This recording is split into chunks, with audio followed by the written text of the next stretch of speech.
Bonsoir à tous et bonsoir à toutes.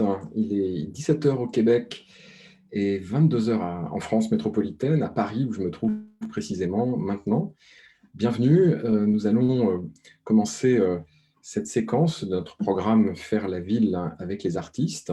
C'est la deuxième session de ce programme qui est fondé sur une conviction, c'est qu'il est possible d'inventer des villes vivantes, intéressantes, troublantes, désirables, avec les artistes impliqués dans leur conception, dans leur invention, dans leur activation. C'est ce que l'on a abordé au mois de novembre dernier lors de la première session de ce programme, les artistes engagés dans la fabrique urbaine. C'était donc l'objet de notre première série de rendez-vous au mois de novembre avec 3 conférences et un atelier destiné à des étudiants au Québec et en France qui ont travaillé sur la ville hospitalière, comment imaginer et activer la ville hospitalière avec des interventions artistiques, des performances artistiques dans l'espace public. Voilà, c'était notre première session au mois de novembre, une session très riche qui nous a procuré beaucoup de plaisir et aussi qui nous a amené à réfléchir aux différentes stratégies qui pouvaient, encore une fois, être déployées ici ou là pour inventer la ville et, encore une fois, la rendre plus désirable, troublante, intéressante. Alors, suite au succès de cette première édition, nous avons imaginé une deuxième session qui commence ce soir. Alors, quand je dis nous, je voudrais tout de suite préciser de qui il s'agit. Ce programme, Faire la ville avec les artistes, est au départ une initiative du consulat français au Québec. Alors, je suis en train de chercher comment je vais changer ma diapositive, pardonnez-moi. Il faut juste que je remette en place le mini diaporama, je crois que c'est ça. J'ai un petit doute. Non, ce n'est pas ça du tout. Le navigateur, voilà, c'est ça. Et donc, le Consulat de France à Québec et son service culturel, dirigé par Gaëtan Pellan, attaché culturel, et ses collaboratrices, Sabine Tréguet et Zoé Orgue. Cette initiative donc, du Consulat général de France à Québec est copilotée pour cette deuxième session par moi-même, donc Pascal Lebrun-Cordier. Je suis professeur associé à l'École des Arts de la Sorbonne à Paris, responsable d'un master, projet culturel dans l'espace public, et au coordinateur aussi du réseau Ville in Vivo. Et j'ai le plaisir de copiloter cette deuxième session avec Alexandre David, que vous découvrirez mercredi. Alexandre David, qui est artiste, professeur à l'École d'art de l'Université Laval à Québec, qui va animer donc le deuxième rendez-vous de notre programme. Ce programme est produit par les Escales Improbables de Montréal, en production déléguée, dirigée par Sylvie Test, et organisé en collaboration avec le Théâtre des Petites Lanternes à Sherbrooke, que vous aviez découvert si vous étiez avec nous au mois de novembre, et en partenariat également avec tout un réseau, avec le réseau, Les Arts et la Ville au Québec, le réseau Ville in Vivo, donc, et puis également un réseau d'universitaires, d'enseignants que je salue ce soir, Joanne Brochu, de la faculté d'urbanisme de l'Université Laval à Québec, Josiane Bolduc, qui dirige le certificat en art visuel de l'Université de Sherbrooke, Ney Wendel, de l'École nationale de théâtre de l'UQAM à Montréal, Céline Poisson, du DESS Design d'événements et de l'École de design de l'UQAM, Alexandre David, que j'ai déjà cité, artiste, École d'art de l'Université de Laval, et moi-même, donc un réseau d'universitaires présents dans le cadre de ce programme avec des étudiants et des étudiantes que l'on va retrouver pour la troisième partie du programme. Puisque je vous présente maintenant la structure de cette opération, il y a aujourd'hui, cet après-midi au Québec, donc ce soir en France, une première session qui va porter sur cette double question, la fête et la nuit en temps de Covid, avec nos invités, je vais présenter dans un instant. Mercredi soir, c'est donc le Québec qui nous proposera une réflexion autour des modalités d'activation de la ville sensible. Alexandre David vous présentera ce programme mercredi. Est-ce qu'il faut envisager l'autoconstruction des espaces communs ou des usages plus balisés, plus institutionnels? C'est le sujet qu'il abordera avec Caroline Andrieux, qui dirige la Fonderie Darling à Montréal et qui a imaginé un dispositif de place publique, et Jean-François Prost, artiste, qui lui interviendra également sur sa pratique et sur les stratégies artistiques que l'on peut imaginer pour l'autoconstruction des villes.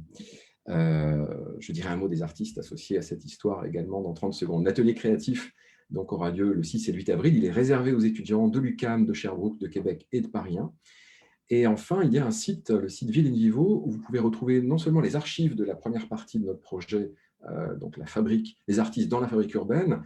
Vous pouvez retrouver des ressources, des articles, des vidéos, et puis également des balados qui ont été produits par les Escales Improbables de Montréal, des balados, dit-on au Québec, en français, podcast, hein, bien sûr, avec une touche d'ironie, puisque ce sont les Québécois qui nous apprennent à être créatifs avec la langue. Le mot balado n'est pas encore très, très diffusé en France.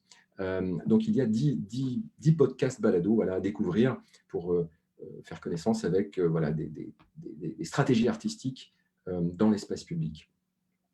Alors, le programme de ce soir est fondé d'abord sur une idée générale, c'est que nous sommes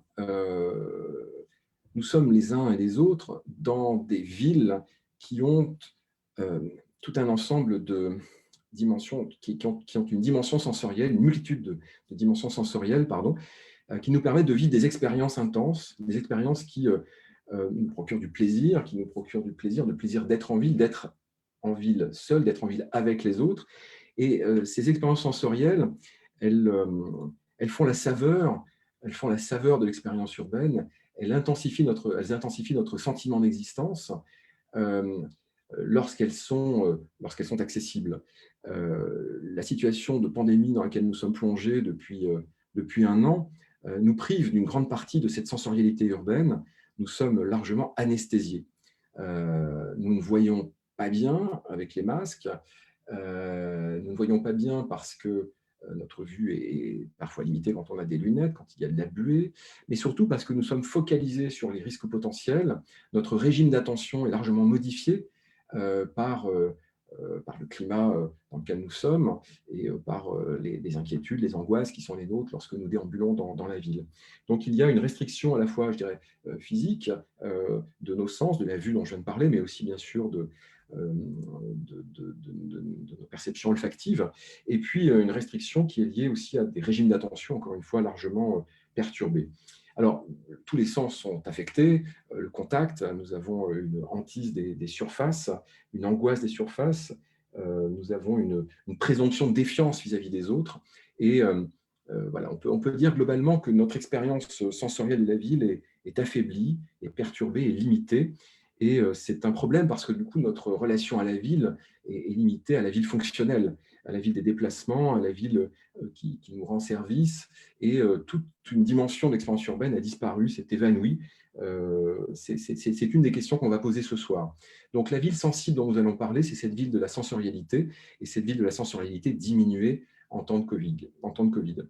Et la ville sensible dont il va être question, c'est aussi la ville sensible au sens politique du terme, au sens où Jacques Rancière parle du partage du sensible. Le partage du sensible, c'est une certaine organisation, un certain agencement du monde, et notamment de la cité, des cités dans lesquelles nous sommes, c'est-à-dire des sociétés urbaines dans lesquelles nous vivons, des sociétés politiques dans lesquelles nous vivons. Et le partage du sensible, il est là aussi largement perturbé depuis un an.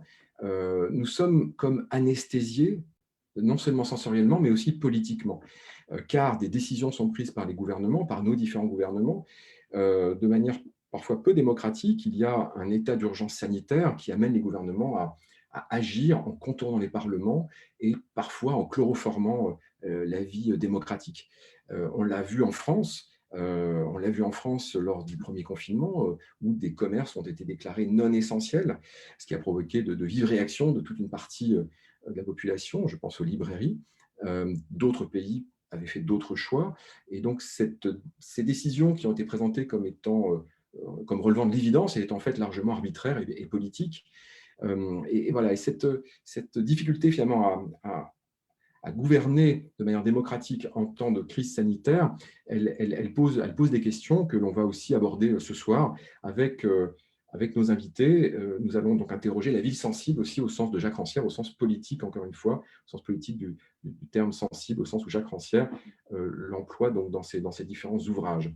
Et donc, la question qui va courir tout au long de ce programme, c'est comment sortir de cette double anesthésie, comment nous réveiller, comment stimuler notre sensorialité urbaine, comment stimuler notre sens politique, et est-il possible de favoriser cette sensibilité esthétique et cette sensibilité politique via des actions artistiques, via des performances artistiques? C'est la question qu'on voudrait partager avec vous tout au long de ces rendez-vous. l'art dans l'espace public, l'action artistique dans l'espace public peut-elle nous aider à réveiller la ville sensible. Voilà. Alors, ces questions, elles seront notamment abordées par les artistes que nous avons associés à ce programme. Je pense à Marianne Villière, qu'on va retrouver tout à l'heure dans 1 heure et quart à peu près. Marianne Villière, qui est artiste, je la présenterai tout à l'heure, et qui a imaginé 10 protocoles artistiques pour justement nous faire éprouver les questions qui seront abordées ce soir et également mercredi. Et puis mercredi, il y aura également 10 protocoles artistiques proposés par 2 artistes québécoises, Josiane Bolduc et Christelle Holliday. Donc au total, vous aurez 20 propositions d'actions, d'interventions que vous pourrez, dès ce soir au Québec, dès demain en France, éprouver dans les rues de votre quartier, dans votre ville. Ces 20 protocoles voilà, sont un complément indispensable, on va dire, aux échanges que nous allons avoir dès maintenant. Dès maintenant, avec notre premier invité, Emmanuel Lallemand, avec qui nous allons passer une vingtaine de minutes. Ensuite, nous aurons un temps de discussion ouvert. Vous pouvez poser vos questions sur les pages Facebook où vous êtes actuellement pour suivre ce Facebook Live. Elles seront ensuite transmises à Emmanuel Lallemand. Ensuite, dans un deuxième temps, nous échangerons avec Luc Zazinski. Nous parlerons de la nuit. Mais d'abord, donc, je voudrais que nous fassions connaissance avec Emmanuel Lallemand. Emmanuel Lallemand est anthropologue. Elle est professeure des universités à l'Institut d'études européennes de Paris 8, où elle enseigne l'anthropologie urbaine. Elle est chercheuse également au laboratoire Architecture, Ville, Urbanisme et Environnement. Et elle développe ses recherches sur les villes à partir d'une ethnographie des situations urbaines, festives, commerciales, touristiques, culturelles, notamment à Paris. Voilà. Et elle est également responsable d'un axe de recherche, l'axe Penser la ville contemporaine à la MSH, la Maison des sciences de l'homme, Paris-Nord. Emmanuel Lallemand, je vais vous donner la parole. Je voudrais juste indiquer qu'on vous a entendu avec grand plaisir et on vous a lu, notamment ces derniers mois, à plusieurs occasions. À chaque fois qu'un moment festif surgissait en France, il y a eu le 31 décembre, et j'imagine que vous allez nous en parler tout à l'heure, il y a eu une rave party en Bretagne, à Lieurons, dans la banlieue de Rennes, qui a rassemblé 2500 jeunes, 2500 teufeurs et teufeuses. Et ça a été en France un moment très important dans les médias, un moment d'émoi médiatique et politique. Vous allez probablement nous en reparler, cette fête. Et puis, il y a eu d'autres moments festifs, et en particulier ce week-end à Marseille, le carnaval de la Plaine. Vous voyez une image diffusée dans les médias aujourd'hui. C'était ce week-end, il y avait des milliers de personnes que l'on peut voir ici sur cette photo faisant la fête, non masquées. Donc voilà, il y a des soubresauts festifs, des surgissements festifs, je ne sais pas comment vous allez les qualifier, mais voilà, le besoin de fête, le désir de fête se fait ressentir, en tout cas de ce type de fête-là, puisque vous allez sans doute nous en parler. Il y a eu d'autres fêtes qui, elles, ont été considérées comme légitimes et qui ont été autorisées par le pouvoir. Je pense notamment aux fêtes de Noël. Alors voilà, je vais vous donner la parole tout de suite. On a très envie de vous entendre sur cette question de la fête en temps de Covid. Que s'est-il passé? Que se passe-t-il? Qu'est-ce que ces événements révèlent? Que nous apprennent-ils de nous-mêmes, de l'époque et de la fête? Merci Pascal pour cette présentation et merci à tout le monde, à tous les organisateurs pour cette invitation. Bonsoir à toutes et à tous. Je suis très heureuse de participer à cette rencontre autour de cette préoccupation commune entre nombreux chercheurs en sciences sociales et artistes d'être dans une manière de trouver des solutions pour réanimer la ville, réanimer la vie sociale. On parle beaucoup de réanimation actuellement, parlons aussi de réanimation de la vie sociale. Et donc, oui, comme vous le disiez, je travaille sur la fête. J'ai longtemps travaillé sur la fête avant la pandémie et maintenant, on pourrait penser que je travaille sur un objet mort, disparu.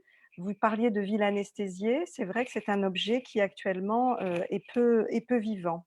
Alors, pourquoi je travaille sur la fête? Alors, d'une part, je vais partager juste quelques images que j'ai préparées pour vous montrer à peu près ce sur quoi je travaille d'habitude. Alors, est-ce que vous voyez mon écran? Oui, Tout le nous monde voyons peut voir l'écran la première image?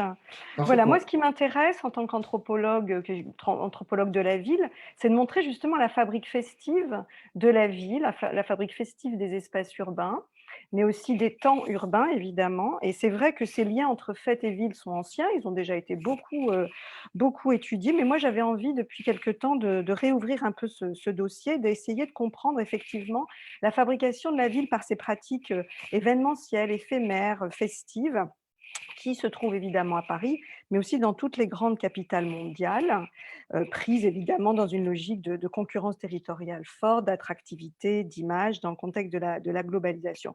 Et c'est vrai que je me suis intéressée à ces événements-là plutôt à Paris, parce que j'essaye de mener une anthropologie comparée de Paris, et j'essaye de voir comment, à Paris en particulier, à partir d'un moment politique déjà important, qui était l'élection de Delanoë au début des années 2000, hein, c'est-à-dire un premier maire de gauche après des années de mandature de maires successifs de droite, eh bien, Bertrand Delanoë a voulu marquer une rupture, et une des manières de marquer cette rupture, ça a été d'organiser des événements festifs urbains. Alors là, vous avez la fête de la musique qui existait bien avant la mandature de Delanoë, puisque c'était une fête qui a été inventée par Jack Lang aussi au démarrage d'un gouvernement de gauche qui était celui de la premier septennat de Mitterrand en 81. Donc évidemment, voilà ce sur quoi je travaille d'habitude, c'est notamment ce type de rassemblement en ville.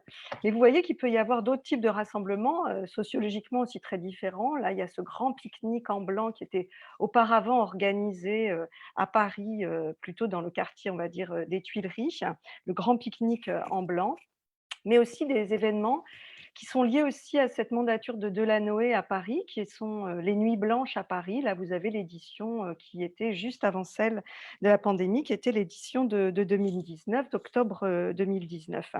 Et c'est vrai que moi, je travaille sur tous ces événements-là. Vous voyez, ça, c'est Paris-Plage, qui a été aussi l'événement très marquant de cette mandature. En 2002, Delanoë a instauré ce Paris-Plage en disant je veux qu'à Paris, on puisse à nouveau se draguer, je veux que cela soit une fête. Et il a fait faire effectivement, avec une équipe qui n'était pas l'équipe de la culture, hein, de la mairie de Paris, mais plutôt celle de la communication. Mais il a fait faire quand même à des scénographes, c'est-à-dire à des artistes. Il a confié ce réaménagement des berges de Seine, qui n'était pas qu'un réaménagement, qu'un équipement, on va dire, d'espace public, mais qui était vraiment une conception, une œuvre artistique. Puisqu'on le sait désormais, quand on veut faire un Paris-Plage ailleurs qu'à Paris, on est obligé de demander l'autorisation auprès des concepteurs de Paris-Plage. Et en quoi consiste Paris-Plage? Eh ben, c'est faire une plage en plein cœur de Paris, et en jouant sur cette pirouette, de figurer une plage plus que parfaite, parce qu'effectivement, c'est une plage plus que parfaite. Il y a des parasols, il y a des douches, il y a du sable très, très clair, beaucoup plus propre que dans n'importe quelle plage en France. Il y a un certain nombre comme ça d'accessoires, pourrait-on dire, qui viennent de signifier cette plage plus que parfaite, mais à qui il manque quand même un élément central, c'est-à-dire la mer, puisqu'on est en train de faire une plage dans une ville qui n'a pas la mer, puisqu'à Paris, il y a seulement la Seine, et il ne viendrait à l'idée de personne de plonger dans la Seine pendant l'opération Paris-Plage, parce que tout le monde joue en fait à un dispositif, tout le monde est en fait un performeur de Paris-Plage, c'est-à-dire de jouer à la plage sans la mer. Donc, vous voyez à peu près ce sur quoi je travaille, c'est-à-dire, ça c'est une image de Paris-Plage plutôt le soir, c'est-à-dire des opérations festives qui finalement fonctionnent sur un ressort qui est celui de la ritualité festive qui caractérise les villes désormais, et qui fonctionne sur une logique qui pourrait être résumée ainsi: occupation d'espace soit fermé ou d'habitude inaccessible, soit carrément interdit. Donc avec cette idée d'une reconquête de la ville, une inversion momentanée des espaces et des temps, faire de la rue un lieu de concert amateur, voilà, faire des quais une plage, souvent avec cette rupture d'ordre temporel, soit ça se fait la nuit, soit ça se fait pendant l'été, soit pendant un week-end. Des dispositifs éphémères qui fonctionnent systématiquement sur l'idée de participation du public. On est vraiment dans l'idée de performance, avec cette idée que effectivement les participants font comme si, c'est le fameux je sais bien, mais quand même, je sais bien qu'il n'y a pas la mer à Paris, mais je joue à être à la plage. Et puis ces valeurs qui sont des valeurs que j'appelle euphoriques de la ville, la convivialité, la participation et l'accessibilité. Alors ça, c'est une rhétorique urbaine désormais bien rodée, et qu'on voit à peu près de ville en ville. Et puis ce qui m'intéresse aussi, c'est comme vous le disiez Pascal, ce qui m'intéresse justement, c'est de ne pas travailler sur la fête comme concept véritablement, comme s'il n'y avait qu'une sorte de fête, mais sur justement ce qu'on appelle le festif. C'est-à-dire en prenant au sérieux cette multiplication, cette recomposition, cet éclatement des fêtes dans le monde, pour justement interroger plus ces fragments, à la fois qui recomposent, qui multiplient la fête, qui la défragmentent. Et donc j'ai travaillé avec notamment un certain nombre d'autres ethnologues sur des phénomènes festifs à travers le monde, dans un collectif qui s'appelle Éclat de fête et qui est paru en 2018 aux éditions de la Sorbonne, où on analysait à la fois les spring break, les fêtes grecques délocalisées en Belgique, les fêtes sénégalaises délocalisées en France, les festivals, les carnavals, le Nouvel An en Mongolie, les fêtes montmartroises. Vous voyez, donc c'est vraiment la fête dans son éclatement. Et on se demandait justement où est la fête s'il n'en demeure finalement que des bouts démultipliés. Quand je dis démultipliés, c'est par exemple ce phénomène effectivement où en France, encore actuellement, on a recensé plus de 20 000 fêtes locales qui s'organisent annuellement et plus de 1000 fêtes qui sont encore à thème agricole en France, ce qui n'est quand même pas rien. Donc on fête à peu près tout et n'importe quoi. Donc cette multiplication du festif contribue-t-elle à ce qu'on appelle la lente et continuelle dérive de la fête que d'aucuns ont pu fustiger comme signe de notre postmodernité décadente? Mais moi, ce qui m'intéresse, c'est justement de voir en cela qu'on fait à chaque fois un usage social, économique, politique, culturel différent de la fête.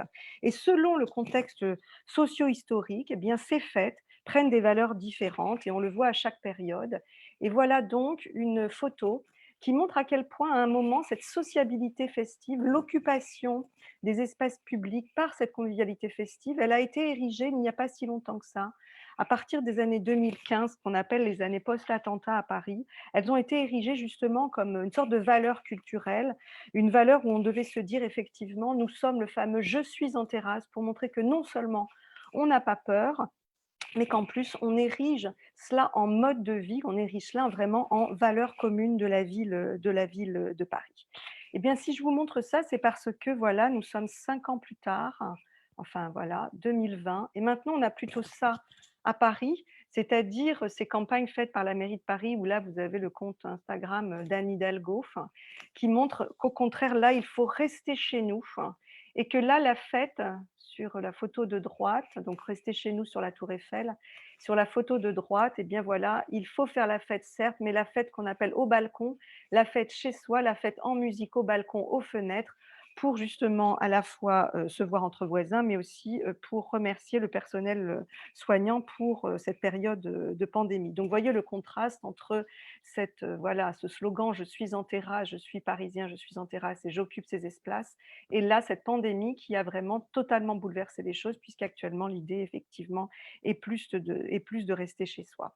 Et c'est vrai que s'il y a bien quelque chose que le lien entre fête et pandémie, c'est que la fête, elle est synonyme de rassemblement, de proximité physique, voire de promiscuité, de mélange, de corps à corps, de rapprochement, de sensorialité et donc oui, sans doute, de propagation, du virus. C'est vrai que ce virus a en partie été propagé par des rassemblements de type festif au départ. On a parlé d'un match de football en Italie, et en France, d'un rassemblement religieux dans l'est de la France, d'un banquet dans un restaurant en Chine. Les fêtes du Nouvel An en Chine ont été immédiatement arrêtées, l'année dernière en 2019 et petit à petit, tous les moments de réunions, de festives, de réunions familiales ou de manière, on va dire, un peu dans une sphère un peu plus grande que la famille, ont toutes été, une à une, annulées et interdites. Donc fêtes, rassemblements, festivals, concerts, spectacles, mariages, baptêmes, fêtes des voisins, festivités, divertissements en tout genre, totalement arrêtés depuis un an. Je vous rappelle qu'on n'a plus le droit de se marier ou seulement à 6, mais qu'on a le droit d'être enterré à 30. Donc on assiste à un phénomène quand même assez intéressant où, au moment où finalement la fête, le phénomène festif était finalement assez critiqué parce qu'on disait qu'il y avait des fêtes de tout et n'importe quoi et que la fête finalement devenait quelque chose de très institutionnel. Elle était critiquée, on la considère comme dégradée, appauvrie, et bien parce qu'elle est désormais impossible et interdite, elle redeviendrait une nécessité vitale, elle deviendrait socialement centrale dans notre quotidienneté. Et au moment où Elle était considérée, comme je le montrais dans cette slide, comme une valeur culturelle. Elle est aujourd'hui au contraire considérée comme fautive, dangereuse, et celles et ceux qui la font sont taxés d'irresponsables, d'égoïstes et pèsent sur eux une condamnation morale très forte. Donc vous voyez à quel point cet objet presque mort, quasi inanimé qu'est la fête, au contraire est un objet de recherche absolument fascinant actuellement et que j'essaye de prendre au sérieux autour de 3 idées directrices. La première, c'est que justement, comme je le disais, le sens de la fête, il a été révélé par son absence, par son interdiction, et que la sociabilité empêchée, eh ben, elle a pris des formes particulières qu'il est possible d'observer et de documenter. Deuxième idée directrice, c'est que par son interdiction, la fête prend un caractère transgressif, je dirais reprend une dimension pseudo-dionysiaque qu'elle n'a plus et qu'elle n'avait pas habituellement, c'est-à-dire qu'on lui redonne ce caractère transgressif, interdit, chaotique, débridé, effervescent que finalement elle n'avait plus. Et ici comme ailleurs, c'est un paradoxe de la fête où on le voit qu'elle est à la fois de l'ordre et du désordre, ce que les anthropologues appellent de la structure et de l'anti-structure. Et puis la troisième idée, c'est à quel point effectivement observer la fête en temps de pandémie, c'est la voir dans une sorte de situation limite. Et parce qu'elle est en situation limite, eh bien, ça permet de la voir dans ses logiques les plus formelles, c'est-à-dire comme un phénomène social total qui permet d'y lire toutes les dimensions de la société, à la fois le social, le politique, l'économique, le religieux et surtout tous les usages que l'on en fait. C'est ce que j'avais d'ailleurs essayé de décrire pour le média en ligne AOC en juin dernier autour d'un article que j'avais intitulé Au bal masqué, comment la distanciation sociale réaffirme la nécessité de la fête.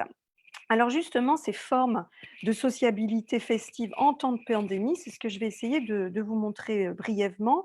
Pascal, vous me demandiez comment je pourrais appeler ça. On avait parlé effectivement de la manière dont le virus a ébréché la fête en mille éclats. On pourrait parler de bris de fête comme il y a des bris de verre. Et effectivement, la première chose qu'on peut dire, c'est qu'il y a eu à la fois une concentration des moments pseudo-festifs dans l'espace domestique, mais ces espaces domestiques devenant eux-mêmes aussi une sorte de scène. Le fait maison de la fête était un fait maison à la fois intérieur, puisque beaucoup de choses se faisaient à l'intérieur des espaces domestiques, se faisaient dans l'entre-soi, dans la maison, ni dans les lieux habituellement dédiés à la fête, dans les espaces publics, ni dans les lieux type les boîtes de nuit, ni dans le cercle élargi des amis, mais plutôt dans le cercle intrafamilial. Mais on le voit à quel point cet espace domestique était aussi une scène. On se voyait au travers d'une fenêtre, on chinait à travers un balcon. Et là, c'est un anniversaire. Il se trouve que c'est l'anniversaire des 20 ans de ma fille qu'elle a fêté de cette manière-là à son balcon parisien. Et c'est vrai que ce que l'on voit, c'est effectivement à quel point c'était aussi un changement finalement dans l'espace public, puisque la rue s'est elle-même transformée pendant le premier confinement et ensuite en post-confinement. La rue s'est transformée, elle ne se vivait plus depuis la chaussée comme elle se vit d'habitude, mais de là-haut, depuis le fenêtre, depuis les appartements. Ça avait même changé cette ambiance sonore, hein, on parle de sens de la ville, l'ambiance sonore de l'espace public était recréée, il n'était plus composé des bruits des voitures et des bus habituels, mais c'était plutôt effectivement des voisins qui s'interpellaient, d'une ambiance sonore où l'un mettait la musique pour les autres, de paroles échangées entre inconnus ou presque, de sourires ou de saluts qui provenaient de visages que l'on ne faisait qu'entrapercevoir d'ordinaire. Alors bon, on pourrait en faire une analyse à la Goffman pour voir à quel point l'organisation des apparences est toujours demeurée centrale dans ces moments interactionnels particuliers. Il ne s'agissait pas de faire n'importe quoi, mais au contraire, de se mettre en scène. Et cette sociabilité festive, fugace, qui s'engendrait, elle transformait effectivement non seulement l'espace, mais elle transformait les interactions où l'on se comportait entre voisins d'une certaine manière. Et évidemment, les moments, parce que pendant le premier confinement en France, il y avait le moment rituel de 20 heures où on devait se tenir à sa fenêtre pour applaudir le personnel soignant, était devenu une sorte de petit rituel, une synchronisation de la vie sociale, momentanée mais répétitive, qui était une sorte de rendez-vous de la ville avec elle-même. Ce que l'on voit aussi, c'est ça, c'est-à-dire à quel point ce sont des dispositifs techniques qui ont pris place et qui sont entrés de plein fouet, j'ai envie de dire, dans nos univers festifs, puisque ces formes festives, elles ont été beaucoup déployées à partir des outils, enfin de plateformes de visioconférence. Visioconférences qui sont d'habitude dédiées au monde professionnel et qui, on le voit, ont été importées dans l'univers festif, hein, ce qui n'est pas rien. Elles ont été aussi bien utilisées pour travailler que pour faire la fête. Et c'est vrai qu'une sorte de sociabilité festive en ligne s'est mise en place pendant le premier confinement. On pourrait dire beaucoup moins maintenant d'ailleurs, parce que le caractère labile de cette société festive fait que c'est absolument différent. Premier confinement et au bout d'un an. En tout cas, au début, effectivement, il y avait ces fameux apéros Skype qui ont fleuri. Et la manière dont faire la fête avec ce genre de dispositif devenait désormais une sorte de compétence à acquérir et à maîtriser pour être ensemble. Et on s'est finalement habitué à un moment à ces mosaïques de visages qui s'affichaient maladroitement sur les écrans qui devenaient une nouvelle scène d'une convivialité rejouée, que je dirais même surjouée, parce que là aussi, effectivement, tout était affaire de mise en scène, d'autant que ces interactions d'un genre nouveau se devaient d'être à la fois pseudo-joyeuses et surtout pseudo-spontanées. Actuellement, on le voit, ça se prend des caractères beaucoup plus professionnels, puisque là, on voit la DJ Barbara Butch, qui est très connue et qui organise encore maintenant chaque semaine des fêtes, dont le slogan c'est ne viens pas, on fait la fête chez moi. Ça veut dire que finalement chacun est chez soi. Elle est soit chez elle, soit sur un espace comme ça, comme un toit parisien, mais elle organise des fêtes. Et vous voyez à droite, la fête devient quoi? Cette mosaïque de micro-fêtes qui se jouent dans les espaces domestiques, mais qui vite quittent les espaces domestiques pour rejoindre un type d'espace public, puisque c'est évidemment énormément relayé sur les réseaux sociaux. Donc on le voit, il faut force, tenue, déguisement, décoration, lumière, alcool. On joue les codes du clubbing, on rejoue effectivement ces codes-là, mais on les joue à domicile. C'est une festivité réinventée, mais qui confirme aussi cette transformation de l'espace domestique vécu autour d'un ou de multiples écrans qui sont devenus centraux, mais aussi effectivement la manière dont cela a transformé l'espace public en autant de petits fragments d'espace, soit privés, soit effectivement de micro-espaces comme ce toit, ces balcons que j'ai pu montrer.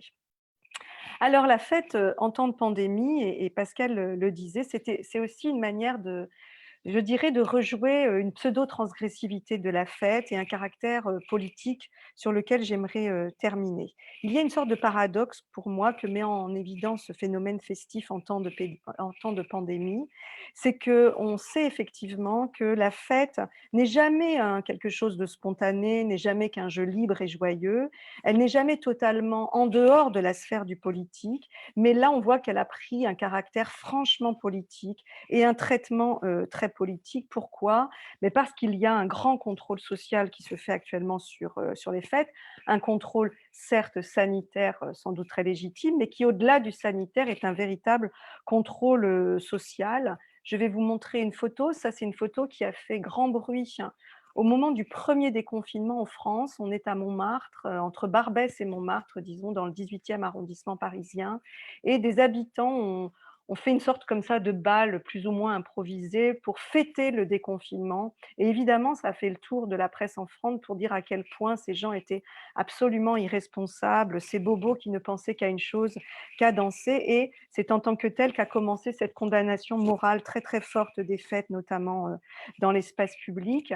Ça s'est très vite poursuivi, puisque vous voyez ce genre d'images, de reportages qu'on voit beaucoup. BFM TV en France en fait vraiment beaucoup l'écho. Le canal Saint-Martin pris d'assaut, c'est-à-dire dès qu'il y a effectivement ce type de rassemblement dans les espaces publics, qui sont les hauts lieux effectivement de la sociabilité festive parisienne, et notamment pour une certaine jeunesse, eh bien ils font l'objet de ce type de traitement médiatique, puisque effectivement ils sont érigés en symbole d'une jeunesse irresponsable. Et on le voit à quel point cette fête-là, en temps de pandémie, elle est totalement médiagénique, elle passe très bien dans les médias, et même elle a une circulation transnationale, puisque je sais qu'elle a été énormément aussi, qu'elle a circulé dans d'autres médias autres que français. Et puis, s'en arrive jusque-là, c'est-à-dire ce contrôle des fêtes. On en est arrivé à cette fameuse période avant Noël où un préfet a commencé à dire, voilà, la bamboche, c'est terminé, et c'est devenu une sorte de slogan qui, évidemment, maintenant a été repris de manière totalement ironique. La bamboche, c'est un terme effectivement très méprisant pour dire à quel point la fête est quelque chose de futile, de trivial, dont nous pourrions évidemment complètement nous passer. Eh bien, en disant la bamboche c'est terminé, cette phrase même a fait l'objet d'une reprise dans évidemment avec un caractère humoristique très fort, mais qui quand même a marqué les esprits, a affecté effectivement nos vies d'êtres sociaux que nous sommes, parce qu'elle s'est accompagnée d'une sorte comme ça de catégorisation des fêtes. Il y aurait des fêtes légitimes et des fêtes moins légitimes. Il y aurait les fêtes comme Noël, traditionnelles, familiales, à la trame religieuse évidente, qui, elle, serait légitime. Nous avions autorisation de faire au Noël, tandis que nous avions interdiction de faire le 31 décembre, au caractère plus amical, moins lié à la sphère familiale, qui n'a pas véritablement de trame religieuse et qui s'apparenterait finalement plutôt à la bamboche. Donc on voit à quel point ce contrôle politique de la fête, il contrôle les espaces de la fête, il contrôle les temps sociaux, et Luc va parler de la nuit, c'est évidemment central là-dedans, mais il contrôle aussi les relations sociales, puisque évidemment ce sont les relations au sein de la famille qui sont préconisées, tandis que les relations sociales en dehors de la sphère familiale sont-elles plutôt proscrites, si bien que cela pose problème parce qu'effectivement ça ne représente pas forcément la vie sociale de tout un chacun. Alors d'une part, on voit une dimension contestataire de la part de ceux qui érigent la fête comme un symbole des interdits actuels, donc finalement d'une transgression qui est à opérer. Et voilà la fameuse fête, justement autour de Noël, la fameuse fête de Lieurons qu'a montré Pascal tout à l'heure, qui était cette rave party, on pourrait dire, qui s'est faite dans la région de Rennes et qui a été interdite et dont les organisateurs ont été condamnés, notamment avec un chef d'inculpation qui était mis en danger de la vie d'autrui, ce qui n'est pas rien. On le sait, hein, la fête, c'est une expérience politique qui peut être une expérience de revendication, une expérience, effectivement, ça, on l'avait très bien vu, notamment dans les carnavals, hein, notamment le carnaval de Bahia au Brésil, dont Michel Agier a montré à quel point c'était un carnaval qui avait permis l'affirmation identitaire, notamment des Noirs de Bahia. Donc, c'est quelque chose que les anthropologues connaissent bien. Donc, d'une part, je dirais cette dimension contestataire de la part de ceux qui veulent faire la fête et qui, justement, parce qu'elle est interdite en fond, on lui donne un caractère politique et transgressif qu'elle n'a peut-être pas d'habitude. Et puis, d'autre part, la répression, hein, avec cette image de cette police qui est toujours présente pour interdire ces fêtes, pour les disperser. Et on a exactement le même vocabulaire, interdire, disperser une fête, comme on disperse des manifestants dans l'espace public. Et c'est exactement ce que l'on a vu. Donc Pascal a complètement spoilé ma photo, puisque moi aussi j'avais une photo de ce qui s'est passé hier à Marseille, à savoir ce carnaval qui a eu lieu et qui a rassemblé 6000 personnes dans la rue sans masque, et du coup de manière évidemment très sans doute dangereuse parce qu'on est en plein pic épidémique en France, mais pour montrer que ce qui est intéressant, c'est qu'on retrouve encore cette espèce de lien très fort, très étroit entre fête, rébellion, sédition, contrôle, interdiction, condamnation morale. Les fêtards sont des super contaminateurs, les fêtards sont des irresponsables. Et là, ce qui m'intéresse moi en tant qu'anthropologue, c'est de voir que justement, c'est une population. On est à Marseille, d'habitude, il n'y a pas de carnaval à Marseille, c'est pas une ville de carnaval.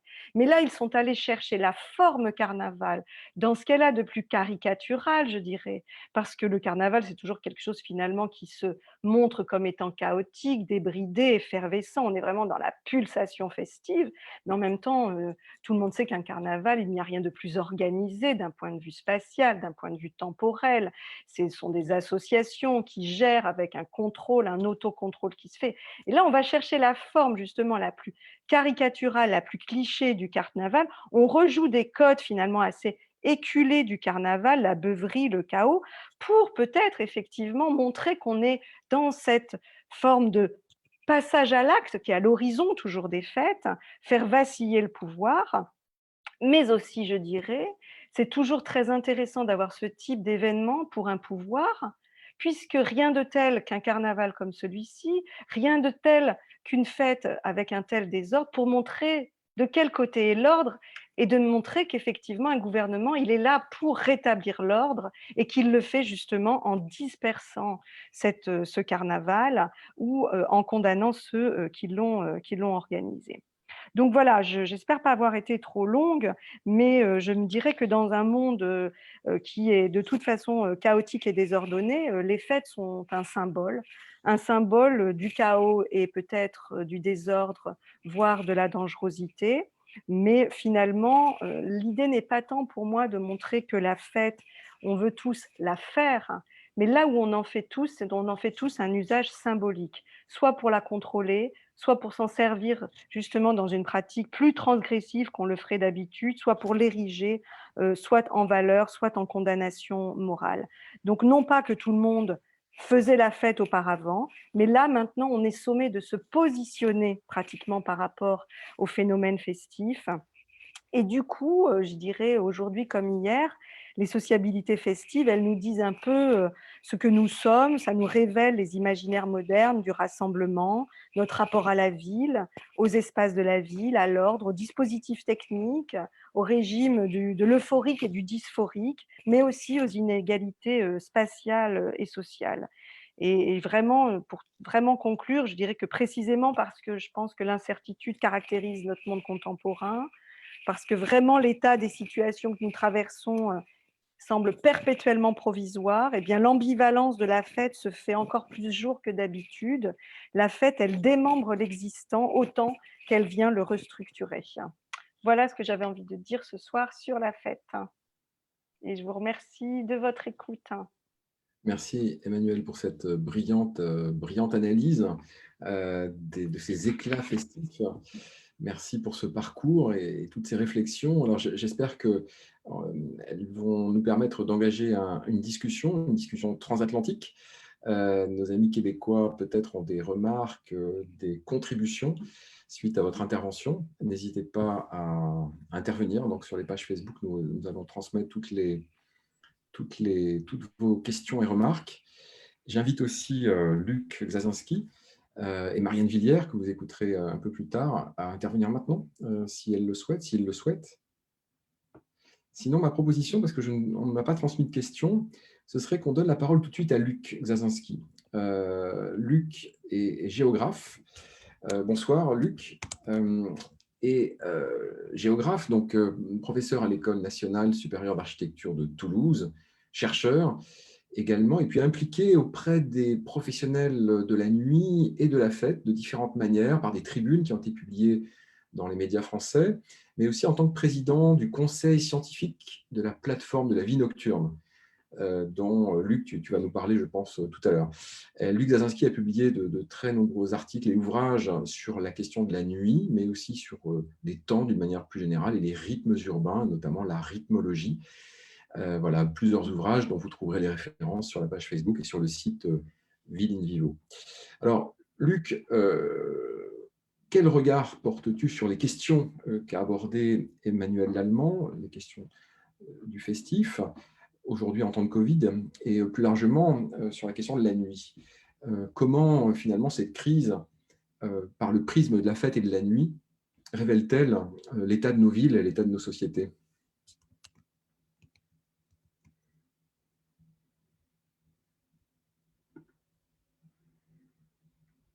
Alors là, nous admirons les talents de chorégraphe. Oui, je Avec ses demandais mains, simplement avec ta voix, c'est mieux. si vous souhaitiez que j'échange avec Emmanuel ou que je développe un petit peu ma conférence et les échanges. Moi, je propose que tu interviennes peut-être sur ton intervention d'abord, et après, on pourra tresser un moment de conversation avec Emmanuel et peut-être les Québécois et les Français qui nous écoutent avant de rejoindre Marianne Villière. Donc, je propose plutôt que tu enchaînes sur ton intervention. D'accord. Est-ce que vous voyez mon écran ou pas? Oui. Parfaitement. D'accord. Alors bonjour à toutes et bonjour à tous. Je partage simplement un petit mot, une citation d'un ouvrage qui va sortir de Patrick Chamoiseau et qui s'intéresse, comme beaucoup de travaux actuellement et d'œuvres de poètes qui s'intéressent à la nuit. Je voudrais vous remercier de votre intérêt, de votre accueil, et puis content aussi de te retrouver, Pascal, de vous retrouver, et de retrouver aussi Emmanuel, qui est également membre de la plateforme nationale de la vie nocturne en France. Donc, avec Pascal, on avait imaginé que je puisse intervenir sur ce qu'on a appelé les nocturnes paradoxes. En fait, d'une certaine façon, réfléchir à la nuit, aux nuits, à l'épreuve de la Covid, avec cette idée, est-ce que le ou la Covid, selon qu'on parle du bas ou du haut, le ou la Covid comme accélérateur de changement. Alors, d'où je parle, je ne suis pas anthropologue, je ne suis pas médecin, je suis géographe, donc en posant toujours quelques questions, la question du qui, quoi, celle du où, du pourquoi et celle du quand, puisque je crois important de localiser les phénomènes, les agencements, les rythmes naturellement dans une articulation espace-temps. Donc la question du quand est importante. On l'a vu dans la belle conférence d'Emmanuel, cette idée des localisations, des éclatements. Il y avait presque une approche géographique. Je suis aussi ce que par moment j'ai appelé un géoartiste ou un urbartiste, puisque j'ai eu la chance de créer une structure avec Maud Le Floch il y a quelques années, qui s'appelle le pôle des arts urbains, où on a fait se rencontrer des artistes et des urbanistes et des aménageurs. Et moi-même, dans mes pratiques, vous parlerez tout à l'heure, nous parlerons de dispositifs dans mes pratiques de la ville. J'ai développé des protocoles de traversée, d'épuisement de lieux, autant de thèmes que vous connaissez. Alors, ce que je vais vous présenter, c'est l'état d'une réflexion en cours. Donc, l'idée, c'est l'observation de la nuit à l'heure de la Covid. Je vais essayer de réfléchir à l'acharnement qui a lieu finalement sur les jeunes, sur la fête, mais surtout pour moi sur la nuit, à travers un certain nombre de mesures sanitaires et notamment à travers le couvre-feu. Je vais essayer de repérer des adaptations et puis de proposer quelques pistes. Je vais essayer de le faire évidemment en 20 minutes. Alors sur quoi je m'appuie? Des recherches en cours, puisqu'on a actuellement un programme de recherche qui s'appelle les nuits intelligentes, des enquêtes en ligne dans le cadre du premier confinement, et puis actuellement également, et puis des groupes de travail dans un certain nombre de villes autour de la plateforme de la vie nocturne. Voilà, donc des travaux aussi avec des collectifs de musique actuelle comme Technopole, avec lesquels j'ai travaillé, je continue ce travail, et puis un lourd travail qui nous a pas mal occupé autour des états généraux du droit à la fête, auquel a participé Emmanuel, donc avec la plateforme, et puis énormément de témoignages, de prises de parole, et pour nous de tentatives de synthèse de tout ça. Ça, c'est l'état actuel et les endroits où je regarde pour réfléchir avec vous, mais auparavant, j'ai travaillé pendant une trentaine d'années sur ces questions de la nuit, à la fois des recherches statistiques, la mise en place de mobilisation, d'états généraux, création de collectifs, programmes de recherche-action.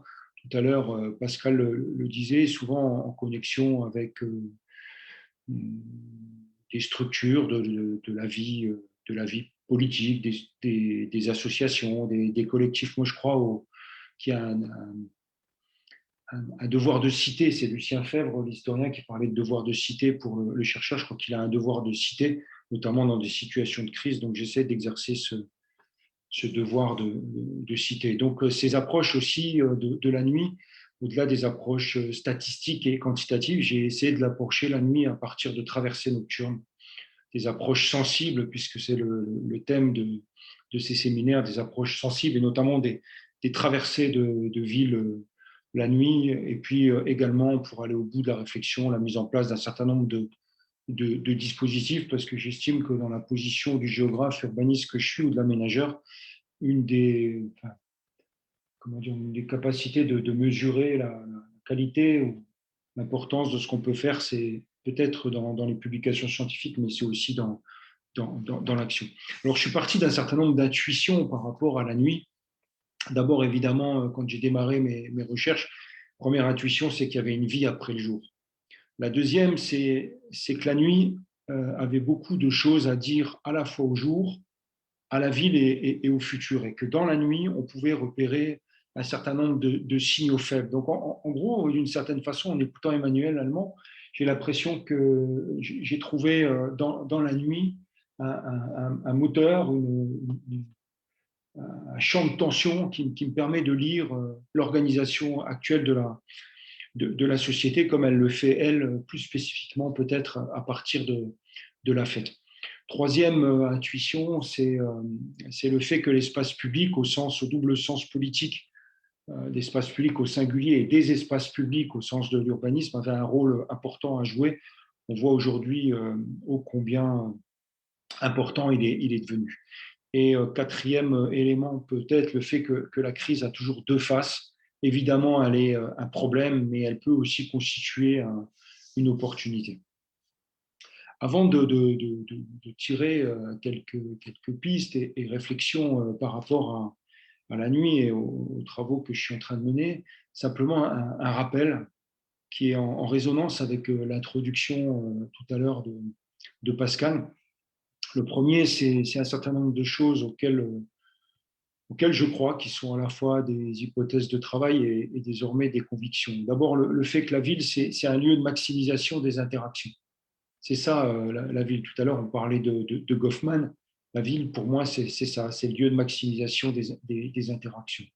Deuxième chose importante, c'est le fait qu'une ville, ça s'éprouve plus que ça ne se prouve. Et en tant que géographe, généralement, on nous demande de déterminer où commence la ville, où elle s'arrête.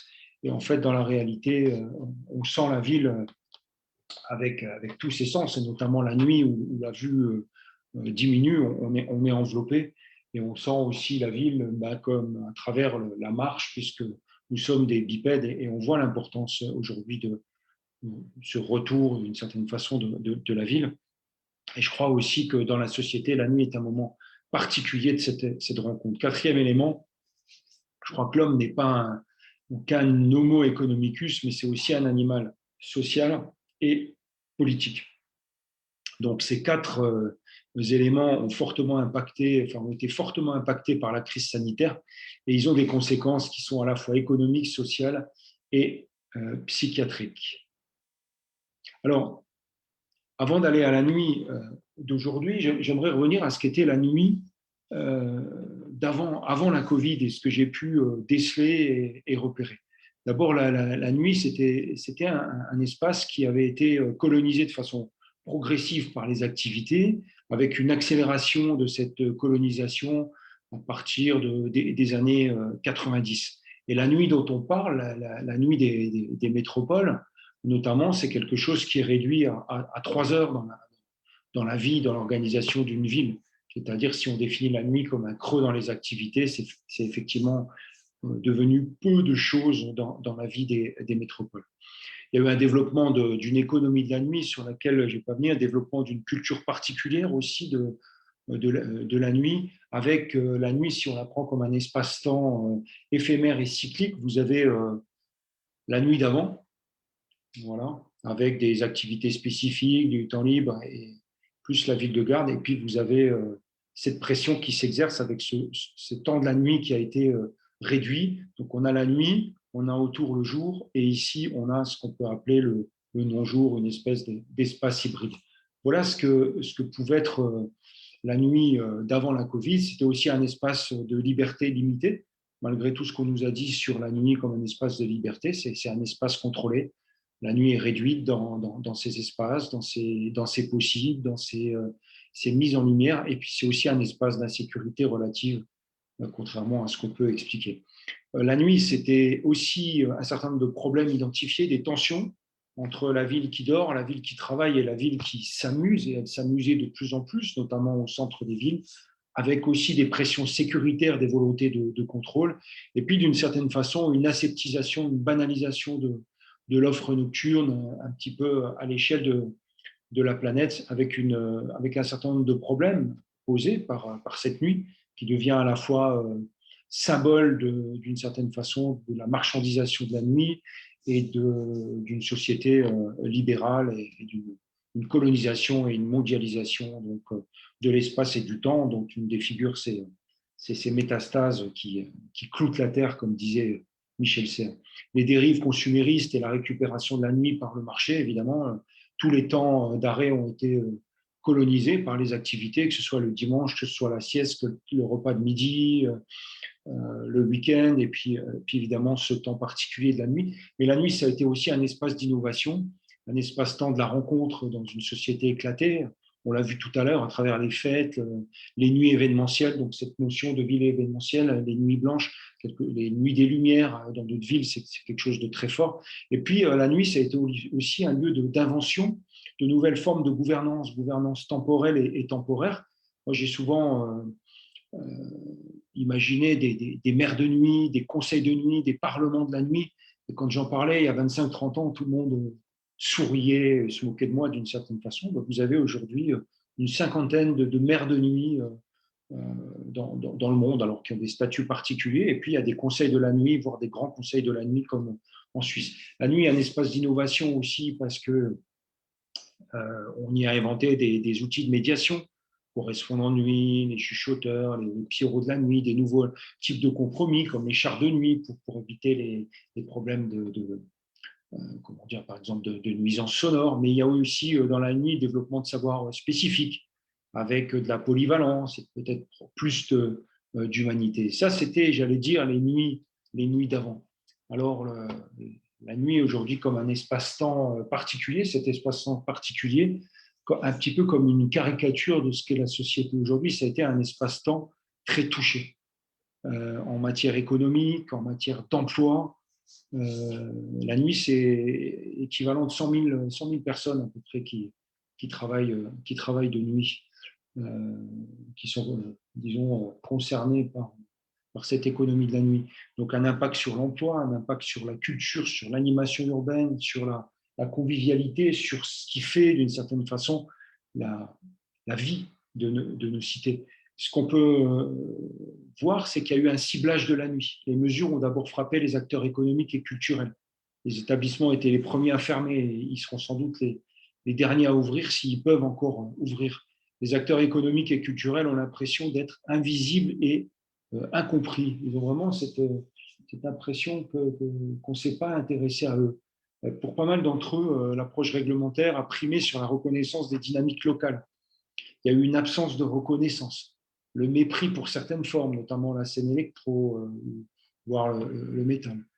Par rapport à ça, il y a toute une chronologie sur laquelle je ne vais pas m'appesantir, mais une chronologie de contrôle de la nuit, notamment par l'existence de confinement, mais aussi une espèce de double peine sur la nuit, puisque dans les villes du Sud, au moment du confinement, on a eu non seulement le confinement, mais en plus des couvre-feux qui ont été mis en place, notamment, peut-être vous en avez entendu parler, dans la ville de Nice, qui a encore actuellement parmi les plus hauts taux de contamination. Voilà, couvre-feux qui ont été mis en place à partir de décembre et qui ont été de plus en plus contraignants. Alors, intéressant de voir ça parce qu'on est un peu sidéré. Moi, dès les années 90, fin des années 90, quand je commençais à travailler sur ces questions de la nuit, je disais toujours que la première liberté que les pouvoirs publics supprimaient en cas de crise, c'était celle de circuler la nuit. Mais la nuit, pour moi, c'était toujours ailleurs, c'était toujours plus loin, c'était au cinéma. Et j'aurais jamais imaginé que ça puisse se passer ici et maintenant. J'aurais jamais pu penser imaginer que je pourrais vivre un jour le couvre-feu et accepter cela. Alors cet impact, il s'explique parce qu'il marque nos esprits et nos corps. Il restreint nos libertés de circuler. Il nous prive d'espace public au sens politique du terme, même si cet espace public a migré sur les réseaux, et il nous prive d'espace public au sens urbanistique du terme, la possibilité d'être dans la ville, dans ces rues. Je regarde par la fenêtre de mon appartement et j'aperçois la ville qui est vide, la ville de Toulouse où je suis. Ça limite notre vie sociale au temps de travail. C'est intéressant, ça nous renvoie à la dimension d'homo economicus, j'en parlais tout à l'heure, et puis ça recompose nos emplois du temps en nous assignant à résidence aussi à partir d'une certaine heure. C'est marqué aussi, et ça nous sidère parce qu'il y a un certain nombre de précédents à ces couvre-feux. Le président de la République en France nous avait parlé de guerre, il nous a dit nous sommes en guerre, et effectivement c'est une rhétorique et un langage de guerre qui est utilisé. Le couvre-feu, ça renvoie aux restrictions de liberté et aux moments les plus sombres de notre histoire récente, comme l'occupation ou pendant la guerre d'Algérie, mais aussi au moment où les banlieues se sont embrasées en France en 2005, et là il y avait eu des couvre-feux pour les adolescents. Des conséquences, je l'ai dit aussi, des opérateurs aussi de la rencontre qui sont en danger, puisque dans la nuit, il y a déjà 300 entreprises du secteur qui sont en liquidation. Il y a un risque sur le domaine des musiques actuelles, il y a un risque aussi sur les 10 milliards d'euros de chiffre d'affaires qui sont évidemment plus qu'en danger. Il y a un risque d'impact plus important aussi, puisque l'effondrement de la nuit, on parle beaucoup d'effondrement aujourd'hui, il y a vraiment un effondrement systémique de la nuit, c'est la possibilité de friches dans les centres-villes. On voit de plus en plus d'établissements qui sont à vendre, d'établissements de jour, évidemment des établissements de nuit. Un changement de pratique et de culture, il y a un risque à ce qu'on s'habitue à cette absence de la nuit. Il y a un repli sur la sphère privée avec toutes sortes de problèmes, mais il y a aussi des problèmes psychologiques en l'absence des fêtes. Manuel l'a bien dit tout à l'heure, des fêtes qui socialisent. Alors, j'essaye de comprendre les raisons. Alors, d'après les autorités, le couvre-feu, il aurait des raisons sanitaires. Et en fait, si on regarde, en fait, il s'agit surtout de gagner du temps pour tenter d'éviter la saturation des hôpitaux. Donc, et en même temps, en évitant le confinement. Donc, c'est une espèce de demi-confinement. Pourtant, en nous renvoyant chez nous, elle pousse la population vers les premiers lieux de cluster. Il y a beaucoup d'études qui le montrent. Et en nous obligeant à nous retrouver tous ensemble entre 17h et 18h, parce que c'est à 18h maintenant le couvre-feu, et à 19h aussi maintenant, en nous obligeant à être là tous ensemble et en nous serrant dans les transports et dans les commerces. Il y a des études du CHU de Toulouse qui ont montré que ça favorisait la propagation du virus. Deuxième chose, en obligeant les rencontres à se réorganiser en amont, on ne les empêche pas. Quand les personnes sont obligées de se réorganiser, d'une certaine façon, on ne va pas empêcher les rencontres. Elles vont se concentrer sur un temps. On ne va pas empêcher non plus de transgresser la règle et de se retrouver. On va transformer notamment le nombre d'appartements en lieu de fête. C'est une fête, tout à l'heure, on parlait d'archipel, de fêtes éclatées. Donc ça, c'est un risque. Il y a aussi un risque de stigmatisation. On a vu le flux d'insultes sur les réseaux sociaux contre la jeunesse, la fête et la nuit, avec les critiques des rassemblements illégaux. Je vais pas revenir sur les deux rassemblements un petit peu totémiques, presque, celui de l'île-et-Vilaine et celui du carnaval étonnant de Marseille ce week-end. Intéressant aussi de voir étonnant de voir qu'on donne la priorité au travail. Dans le premier confinement, on avait privilégié la santé par rapport au travail. Avec le couvre-feu, on met en avant le travail plutôt que la fête. L'important, c'est de travailler le jour et de ne pas se rencontrer la nuit. Donc, on serait capable de se protéger pour travailler, mais on est incapable de le faire pour la vie hors travail. Or, on est les mêmes personnes. Et un groupe de personnes dans une salle de cinéma serait plus dangereux que les mêmes réunis en journée pour le travail dans une entreprise. Ça, ou dans les transports. Alors, une question qu'on pourrait se poser, est-ce que le virus mute après 18h, 19h ou 20h? Pourquoi les autorités ont-elles toujours peur de la nuit, de la fête et des jeunes? Pourquoi on ne fait pas confiance aux professionnels qui sont responsables et expérimentés, qui savent faire, qui savent accompagner, et accompagner la fête dans la prévention et l'organiser? Manuel a bien montré combien la fête était organisée. Et je crois que les raisons, en fait, elles sont plus profondes. Donc, je terminerai là-dessus sur des hypothèses plus larges en termes de peur, de morale et de méconnaissance. Effectivement, si on regarde ce qu'est le couvre-feu, c'est le temps du repos social symbolisé dans la nuit.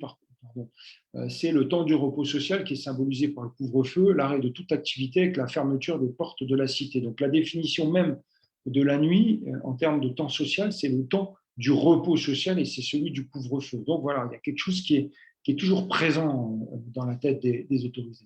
Il y a une question physiologique aussi, privée d'une partie de la vue, l'homme a peur de la nuit.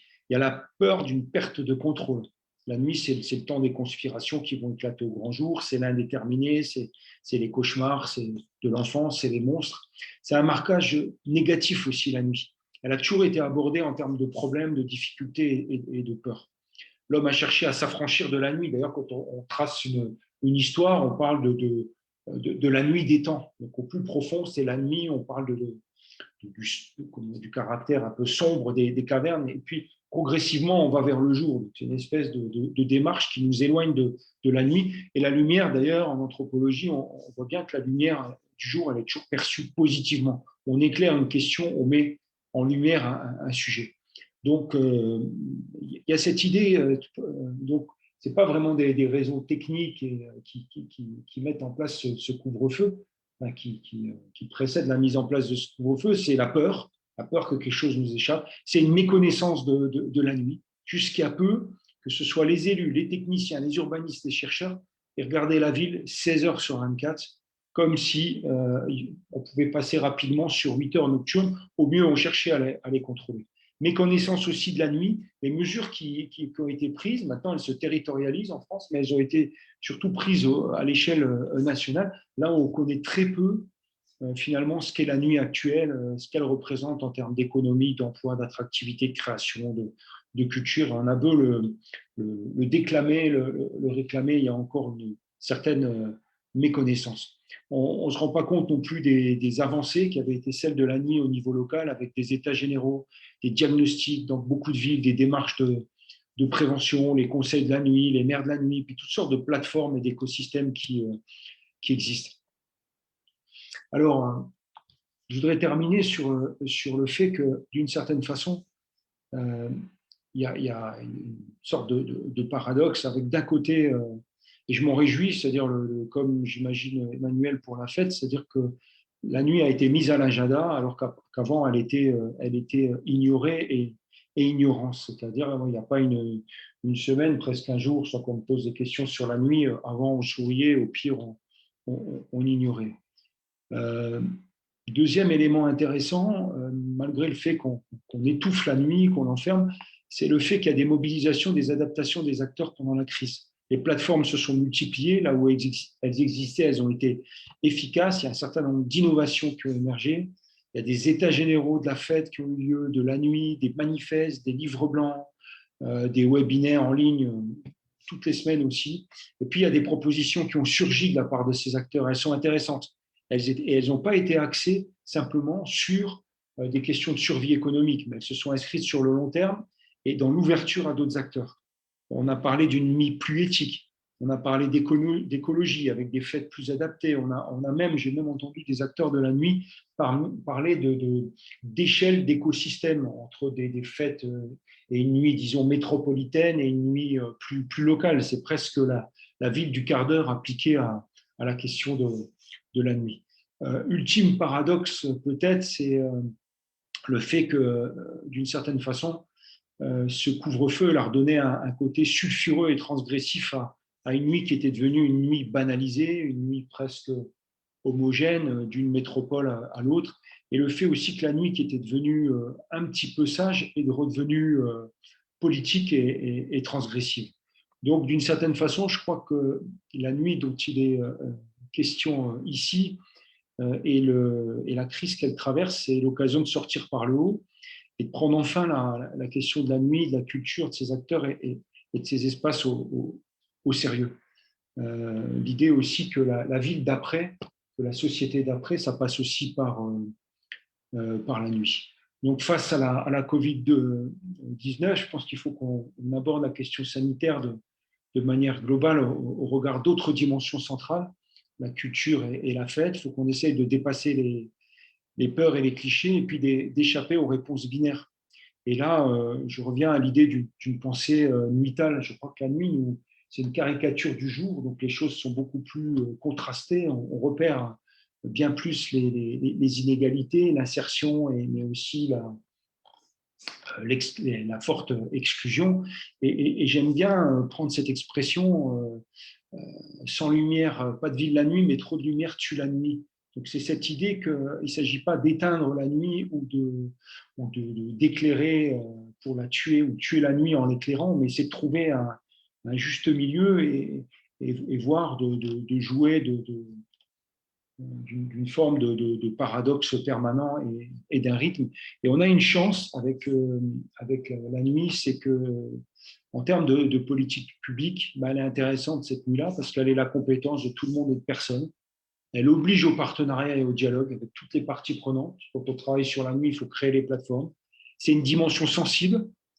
Voilà, il y a un éprouvé de la nuit. Quand vous traversez une ville la nuit et que et que vous pensez la ville la nuit, vous ne la pensez pas du tout de la même façon que le jour. Et dans la mesure où chacun a éprouvé, la plupart des gens ont éprouvé cette dimension de la nuit, même s'ils l'ont oublié, ils ont quelque chose à dire de la nuit. Et d'une certaine façon, il y a une expertise citoyenne qui peut s'exercer là où en économie, dans le social, dans l'environnement, on se sent parfois écrasé par les savoirs supérieurs. Et puis, ce qui me semble intéressant par rapport à la question qui est centrale pour vous, c'est le fait que les citoyens, mais les artistes sont naturellement convoqués à cette expérience de la nuit, tout comme les chercheurs. Et je pense important qu'on puisse poursuivre ensemble cette recherche indisciplinaire. Voilà, merci de votre invitation et de votre attention. Merci Luc, là aussi pour cette passionnante exploration de la nuit. Alors, je vois un point commun évidemment entre ce qu'Emmanuel et toi avez développé, c'est que la situation dans laquelle nous sommes révèle finalement, politise ces deux questions et révèle ces deux questions comme des questions centrales. La question de la fête et la question de la nuit, relativement discrètes, secondaires, périphériques, sont voilà, devant nous par leur absence, par le contrôle dont elles font l'objet, la tentative de contrôle dont elles font l'objet. Voilà, il y a donc un effet extrêmement intéressant, un effet anthropologique, un effet politique. C'est bien le point commun entre vos deux interventions. Emmanuel, est-ce que vous voulez réagir à ce que Luc a développé? Oui, avec plaisir. Non, non, mais moi, je suis effectivement je trouve ça très intéressant la manière dont Luc aborde cette question de la nuit et on voit à quel point, comme il le disait, on est dans des moments, dans une époque où on voit à quel point tous les objets sur lesquels nous travaillions avant sont de très, très bons analyseurs de la situation actuelle. C'est-à-dire à quel point, effectivement, là, il y a une révélation de ces objets qui étaient considérés peut-être comme un peu secondaires, triviaux, un peu futiles, de voir à quel point non, ils ne l'étaient pas parce qu'ils composent nos vies sociales, mais aussi parce qu'ils sont construits, comme vous le disiez, politiquement et construits depuis très longtemps politiquement, ce que nous n'avions peut-être pas finalement à ce point, dont nous n'avions peut-être pas à ce point pris conscience et dont nous prenons conscience, maintenant. Et puis évidemment, ce que dit Luc et la manière dont il agit aussi dans ce milieu-là, c'est-à-dire à quel point là, on est dans un séminaire où on va travailler avec les artistes et puis plus globalement, cette question de la fête et de la nuit, c'est aussi tous les professionnels et on le voit, cette crise, elle a révélé à quel point le monde de la fête et de la nuit, c'est toute une chaîne de professionnels qui sont tantôt gérés du côté culture, tantôt géré du côté ministère de l'Intérieur en France, si bien que c'est quand même très, très compliqué. Ça révèle là aussi hein, ce caractère très politique dont nous parlions, et de voir qu'effectivement, c'est une chaîne de professionnels qui sont impactés, mais aussi c'est avec cette chaîne de professionnels que peut se faire cette réanimation de la vie sociale, cette resensorialisation de la ville et de la fête. Parce que sans les professionnels, eh ben effectivement, d'abord la fête n'existait pas tant que ça auparavant. Comme je disais, c'est jamais véritablement un phénomène spontané, la fête. Il y a des ingénieurs de l'enchantement, pour reprendre ce que dit l'anthropologue Yves Vinquin. Ben, je crois que non seulement ils vont être encore plus nécessaires maintenant, et puis tout un chacun, parce qu'on prend connaissance de cette ingénierie de l'enchantement indispensable à la fête, on est un petit peu nous-mêmes pris dans cette idée qu'on va tous être un peu ingénieurs de ça. On a une réflexivité sur la fête, sur la nuit, sur les temps, avec ce couvre-feu effectivement, si bien qu'on est tous très réflexifs par rapport à ça. On se pose beaucoup de questions qu'on ne se posait pas avant et on est peut-être un peu en voie de professionnalisation finalement de nos nuits et de nos fêtes. Alors, justement, cette créativité que vous évoquez, ou cette réflexivité, à tout le moins, que l'on peut observer ces derniers mois. Pensez-vous, c'est une question qui nous est posée par Jasmine à Sherbrooke, au Québec, donc pensez-vous que la fin de la pandémie, au moment de la reprise, va donner de nouvelles formes de fêtes, ou que la fête va reprendre normalement?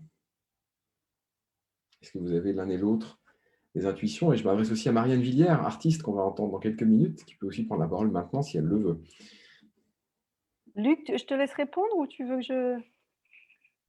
Ah, tu n'as pas ta caméra en revanche. Tu n'as pas ton son. Je peux démarrer, Ouais. je peux démarrer juste peut-être pour dire qu'on peut comment dire, avoir quelques intuitions. D'abord, la première, c'est qu'il y aura une envie de fête. Elle est là, elle est irrépressible et elle aura lieu. Donc voilà, et elle m'intéresse parce que elle est consubstantielle de ce qu'est la ville comme un lieu de maximisation des interactions. Et si elle n'a pas lieu, c'est la ville qui est condamnée. Le deuxième élément, c'est le fait que je vois s'organiser l'après-Covid, ou en tout cas l'après-vaccination, et l'été.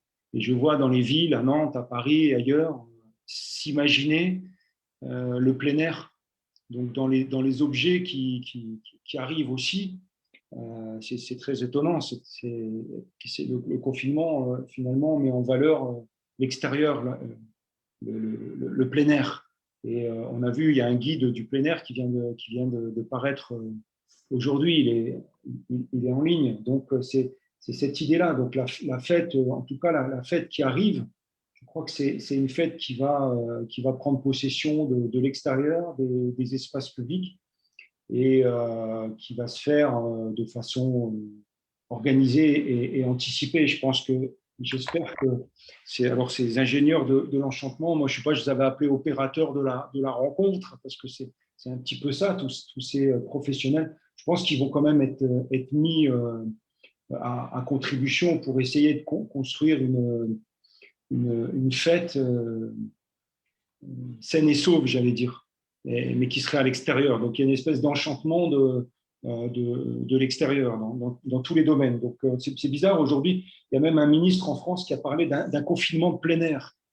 C'est assez fou, et je pense que la fête va être de ce confinement, de ce déconfinement en tout cas de plein air. C'est comme ça que je l'imagine. Donc ça veut dire les parcs, ça veut dire les forêts, ça veut dire peut-être le périurbain aussi, c'est-à-dire cette fête dans la ville au-delà de la ville, dans l'outre-ville, quoi. C'est cette fête qui existe déjà dans les rêves parties, peut-être une fête de rotation, de parcours, une fête mobile, mais en tout cas une fête extérieure. C'est la forme que je lui vois. On va en reparler dans quelques mois.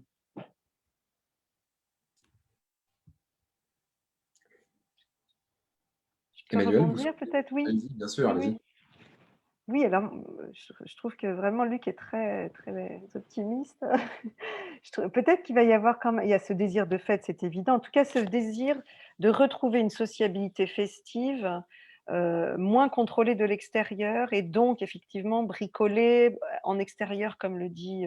Mais je pense aussi qu'on peut faire l'hypothèse que ce que nous vivons actuellement va avoir quand même un impact finalement assez durable sur nos relations sociales, et une forme comme ça de moment, encore de période, où, je le disais tout à l'heure, cette réflexivité autour de ce que nous vivions de manière peut-être plus spontanée auparavant, va être très centrale. C'est-à-dire finalement, avec qui je peux faire la fête, à combien je peux faire la fête, où je peux la faire et où je peux pas la faire, qu'est-ce qui est interdit, qu'est-ce qui est autorisé, est-ce essentiel ou est-ce que ça a un caractère non essentiel?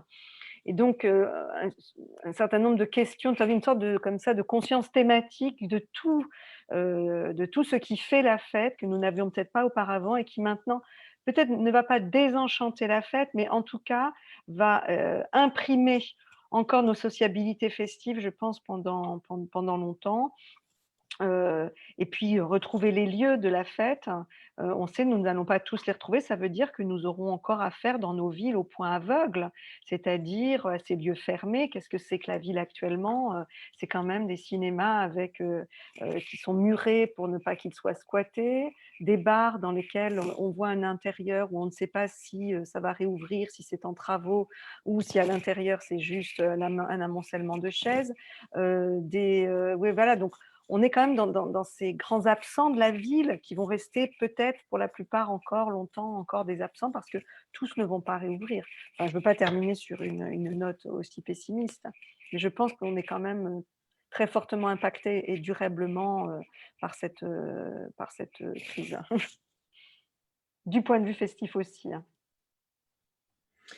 Bien, alors merci pour vos contributions, pour cet échange. Je vais maintenant donner la parole à Marianne Villière.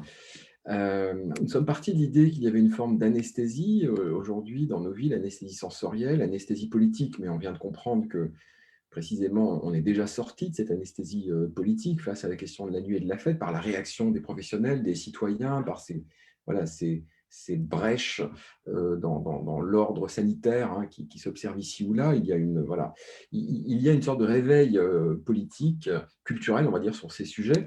Mais voilà, ce que nous voulions aussi, c'était donner la parole à une artiste dont le travail questionne le monde, questionne les évidences et nous engage aussi à éprouver, et c'est précisément la proposition que j'ai faite à Marianne Villière avec l'ensemble de l'équipe, dont le travail nous amène à éprouver les questions théoriques que l'on a travaillées depuis tout à l'heure.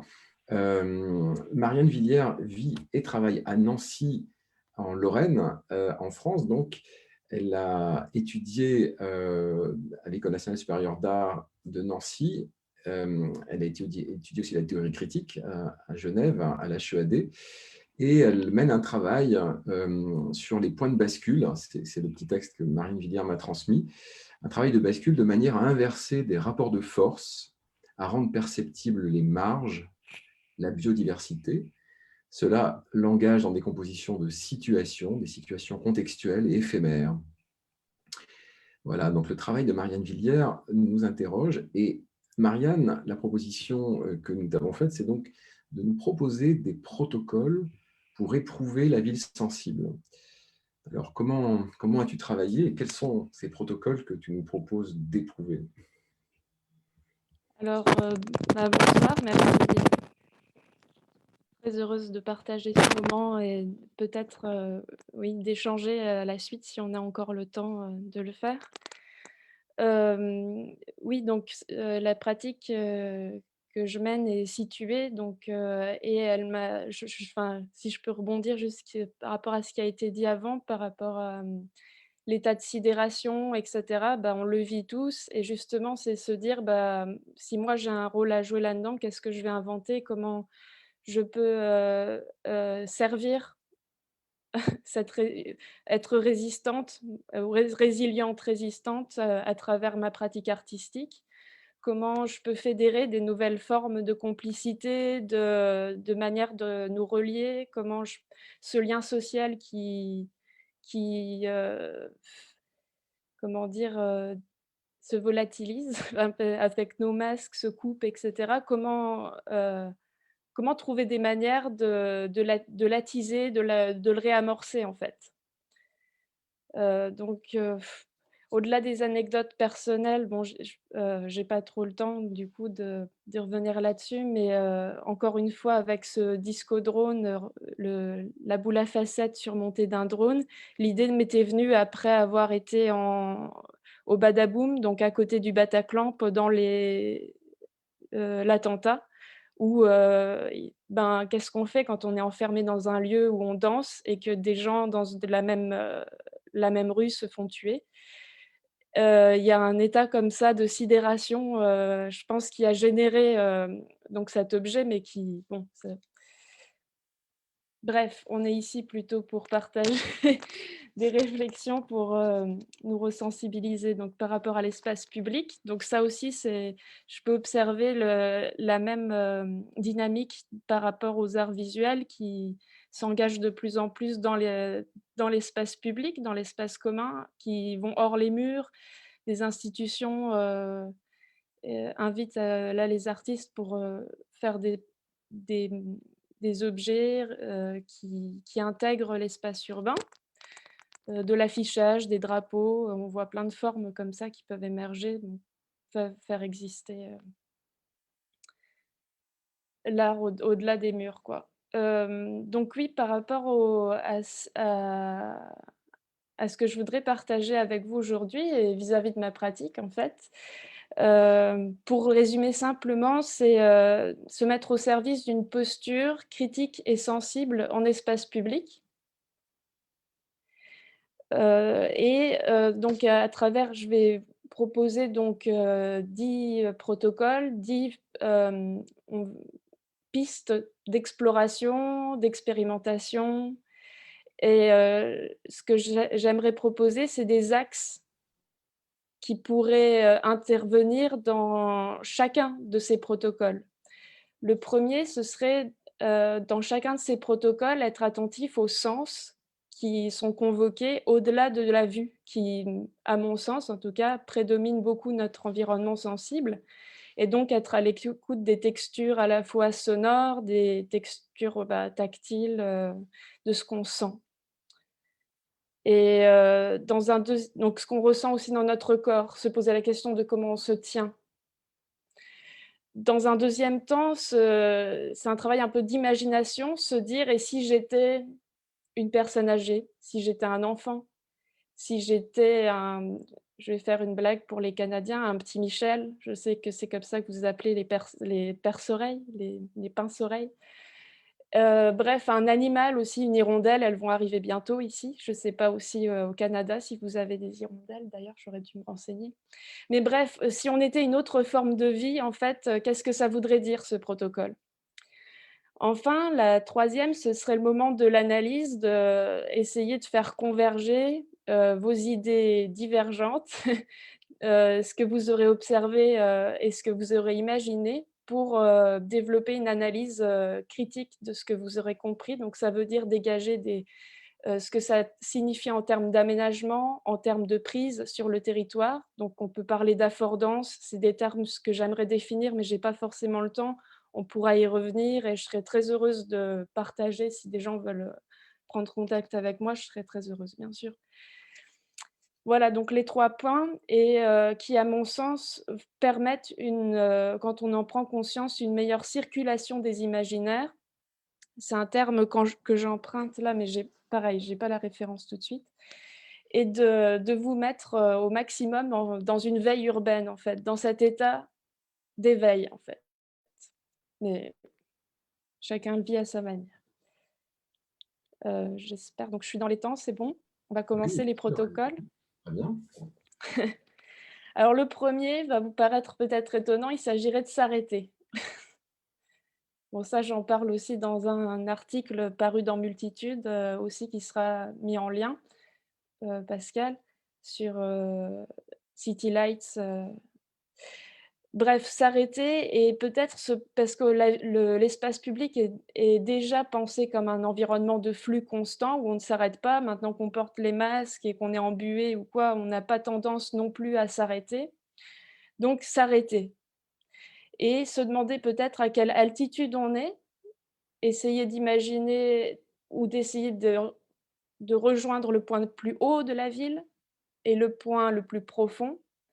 Pareil, s'interroger sur la nature du sol, le sens du vent.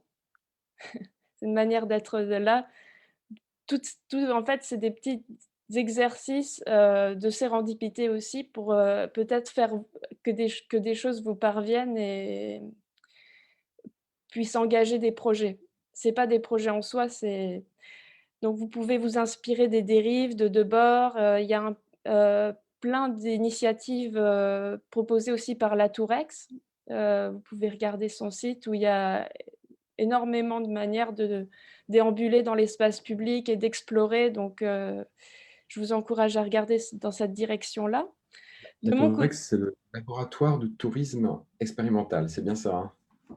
oui, c'est ça. Bon, je parle un peu vite, mais j pas mal de choses à dire, c'est pour ça, j'espère que vous suivez.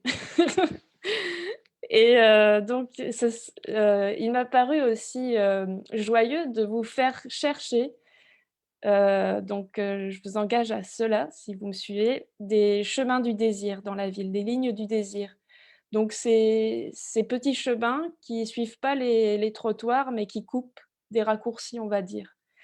Et vous demandez, vers quoi ils vont, ces chemins du désir.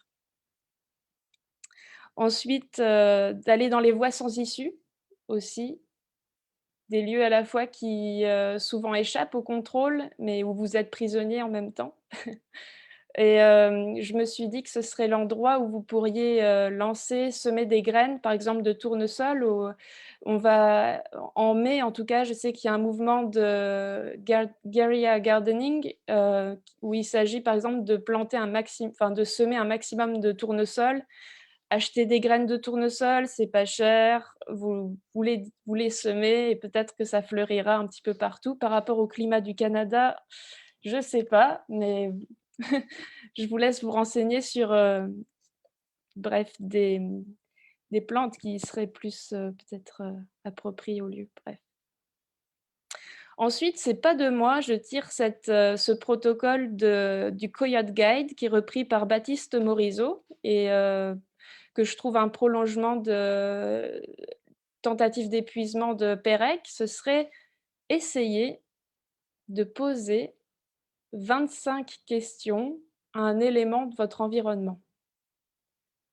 Alors, je vous encourage à faire cet exercice. C'est pas évident finalement de trouver 25 questions et que ça fait travailler, notre, heu, capacité à nous projeter finalement dans une relation à des choses peut-être inertes, mais ensuite, il y aurait une idée et là, Luc, ça va peut-être vous parler, c'est par rapport à un projet que j'avais, proposé avec Florian Rivière, une affiche de disparition de la nuit immense et étoilée dans les villes, où on voulait d'ailleurs le proposer à la Fête des Lumières de Lyon, mais elle a été annulée et donc je vous invite à identifier, quelque chose qui vous manque, que vous trouvez disparu dans votre environnement. Donc, nous, il s'agissait d'un élément naturel, mais cherchez ce qui vous manque. Ça peut être peut-être une bise sur la joue ou ailleurs, je ne sais pas et en faire une affiche comme d'une disparition, comme on a perdu un chat qui s'appellerait Maurice et ben là, c'est quelque chose qui vous manque. La 5e, pardon, ce serait d'être l'agent public de votre rue, d'identifier un élément ou plusieurs, si vous êtes ambitieux, de votre rue envers lequel vous voulez apporter un certain soin. Ça peut être une adventice, ça peut être un élément à réparer de la rue, ça peut être quelque chose à nettoyer. Enfin ma proposition, ce serait de faire ça sur un long terme. Peut-être que des choses vont se développer par rapport à cette petite habitude que vous aurez développée dans votre rue. Pareil à propos de la marginalité ou de la folie dans l'espace public, Goffman a écrit énormément de textes qui sont très intéressants et pareil, si c'est un des thèmes, j'aimerais beaucoup échanger là-dessus.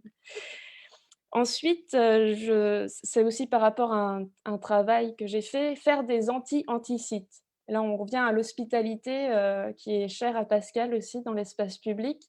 Vous connaissez sûrement les sites les anti-SDF, les espaces qui sont, composés pour empêcher les personnes de rester justement. D'où ma première idée de rester dans l'espace public. C'est parce qu'on est poussé, poussé, poussé à bouger ou consommer, mais bouger. Et ben là, c'est identifier ces espaces et tenter de les rendre confortables. Bon challenge. Alors ça peut vous prendre du temps et beaucoup d'inventivité, mais ensuite, je vais être très succincte par rapport au 7e point qui s'appelle administrophone et vous pourrez regarder sur mon site, c'est un des projets que j'ai d'ailleurs, activé à Montréal en appelant, le service des services, publics de la municipalité. D'ailleurs, c'était un peu compliqué parce qu'il y a énormément c'est une grande ville, Montréal, donc avec beaucoup d'arrondissements et cetera. Je ne savais pas trop bref et il s'agit de proposer à la personne qui est au standard, ah oui, donc voilà, c'est administrophone, tu l'as là en bas. Qui est au standard, ce qu'elle aimerait voir exister dans l'espace public et donc il y a tout un jeu de conversation, finalement qui peut se dérouler et ensuite, vous réalisez ce que la personne a imaginé. Donc par exemple, à Grenoble, la dame avait imaginé Harlequin qui faisait des acrobaties. Donc, du coup, après, j'ai dû faire Harlequin qui faisait des acrobaties à l'endroit qu'elle avait choisi, etc. Ensuite, je vous propose d'utiliser, on va dire, un grand chapitre de mes propositions d'aujourd'hui, la craie.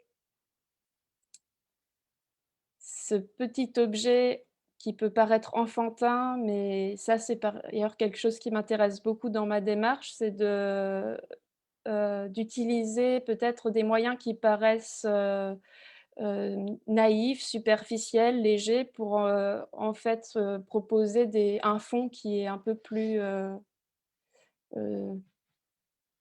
parfois, triste ou sérieux, enfin, heu, ancré dans notre réalité et à la craie justement ces jours-ci, pas plus tard qu'hier, nous faisions éclore les lieux culturels.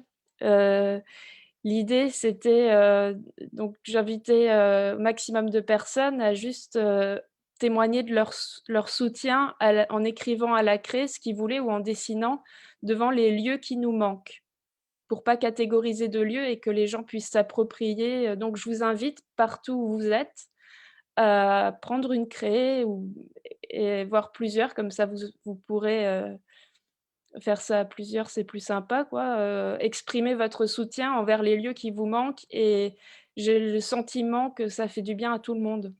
On parlait de liant, c'est essentiel en fait et cette notion d'essentiel est vraiment problématique. D'ailleurs, je pense que, elle est vraiment pas, aidante pour, la société. Le 9e point, donc ce serait d'identifier des animaux. C'est un peu dense, hein, je suis désolée, mais en 10 minutes, exposer 10 points, c'est un peu, heu, du sport. Heu, alors en fait, identifier des animaux disparus que vous pourrez dessiner aussi à la craie et nommer. Une manière de rendre visible toute la biodiversité et bah, l'extinction de masse qu'on va vraiment traverser si on ne change pas nos habitudes. Déjà, j'en profite pour, vous proposer de composter, faire tout un tas de trucs qui peuvent bref, je suis pas là pour faire des conseils de bien vivre et tout, mais bref. Hem Mais des choses sont possibles sur place et peuvent être imaginées. Par exemple, végétaliser, les espaces publics, tout ça.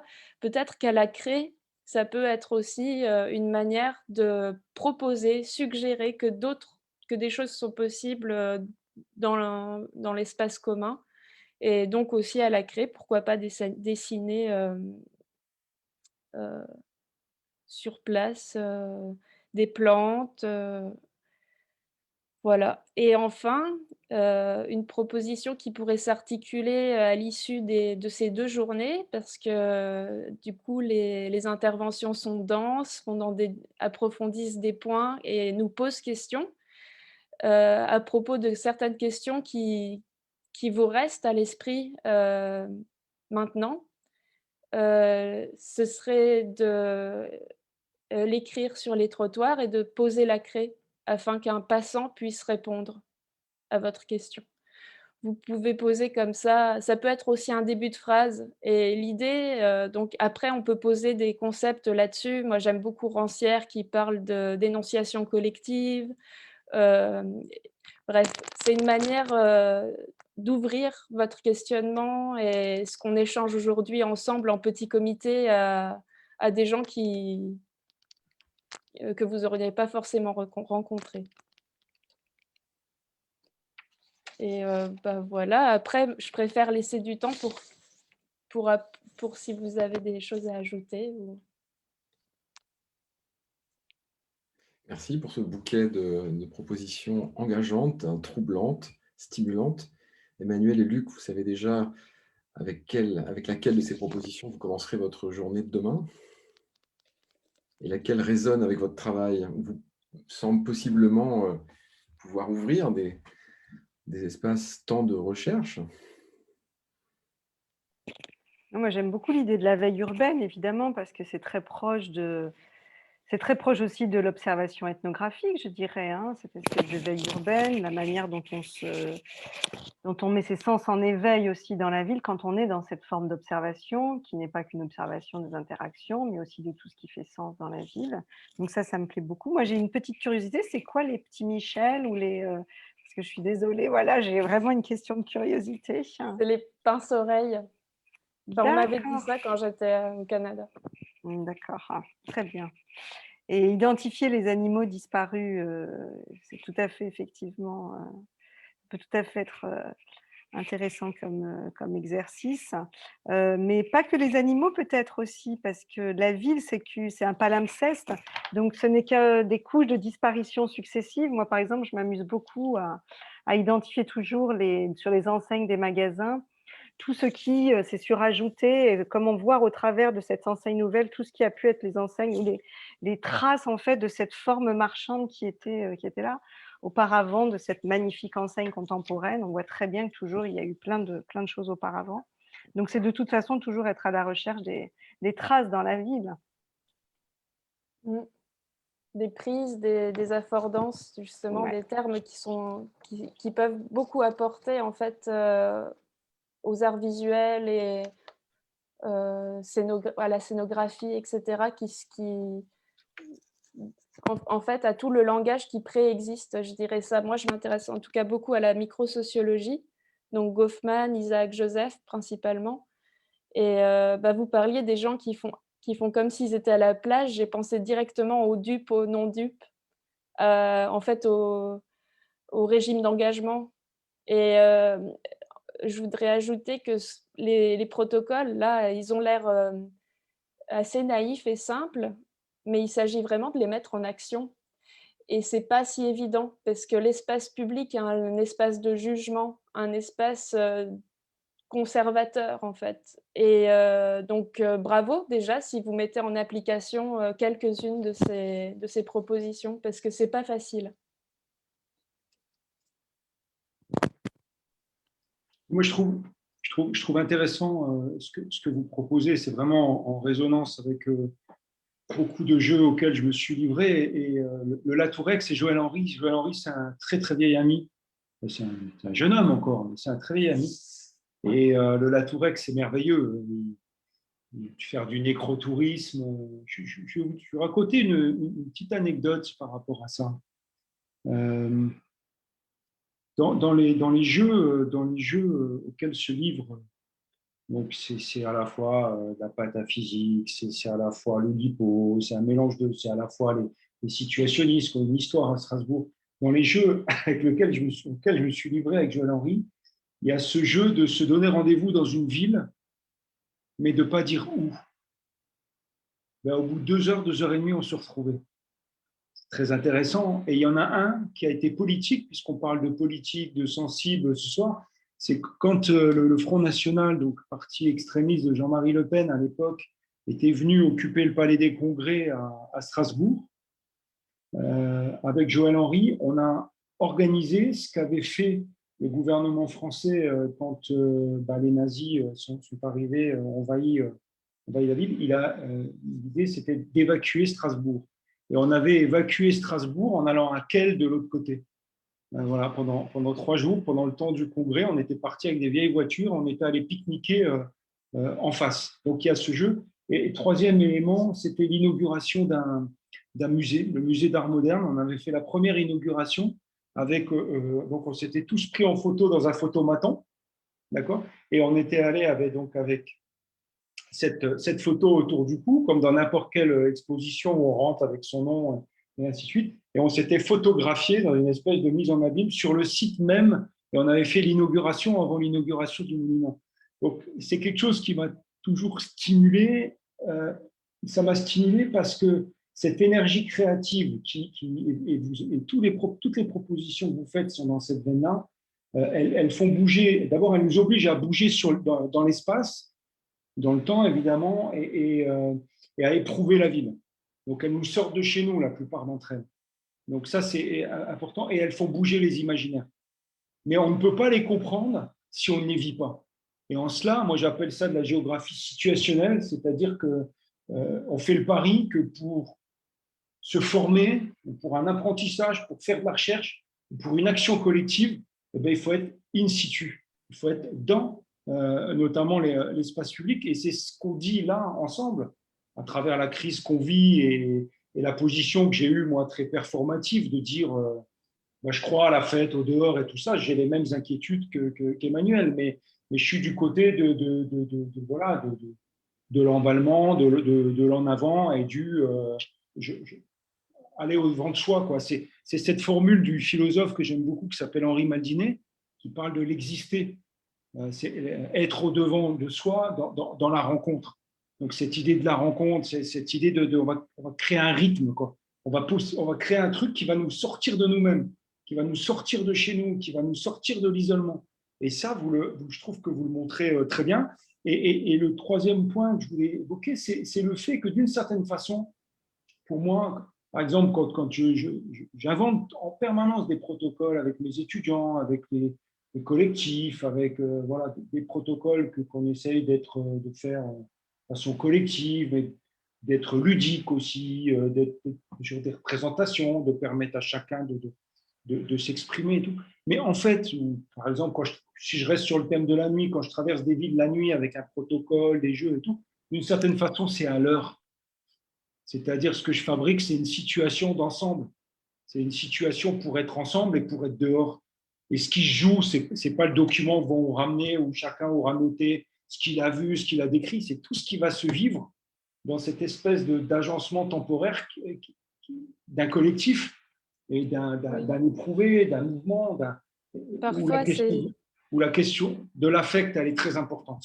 La question de l'émotion et de l'affect, comme dans les mouvements politiques, dans les situations politiques. Voilà, vraiment, c'est très, très intéressant. Et j'allais dire, pour répondre à la question, parce que là, j'ai répondu à ma propre question, mais pour répondre quand même à la question que tu me posais, que Pascal Brincordier me posait, moi, j'irais un peu dans les voies sans issue. Pour prendre le contre-pied, j'irais me poser dans les voies sans issue. Il y a quelqu'un qui l'a fait récemment, c'est quelqu'un qui nous lit, Pascal, c'est Yann Neureux, le danseur chorégraphe que je vois demain matin à Montpellier avec des écoliers où on va créer des protocoles comme ça. Donc, on va imaginer des protocoles et qui a travaillé sur des impasses et sur des voies sans issue. Quoi. Si jamais je fait un carnaval, j'ai organisé un micro-carnaval à Istanbul dans une voie sans issue et je développais tout un travail là-dessus. Ça m'intéresse beaucoup comme espace. À la fois, il est paradoxal, il échappe au contrôle et il est enfermé quelque part aussi. Et par rapport à ce que vous disiez avant, au niveau de on ne peut pas le comprendre avant de l'éprouver, je l'ai particulièrement reçu au niveau de ce que je propose, une manifestation d'indifférence. C'est une performance collective où les gens sont invités à marcher à 2 mètres les uns des autres, sans créer de contact visuel avec les personnes qu'on croise.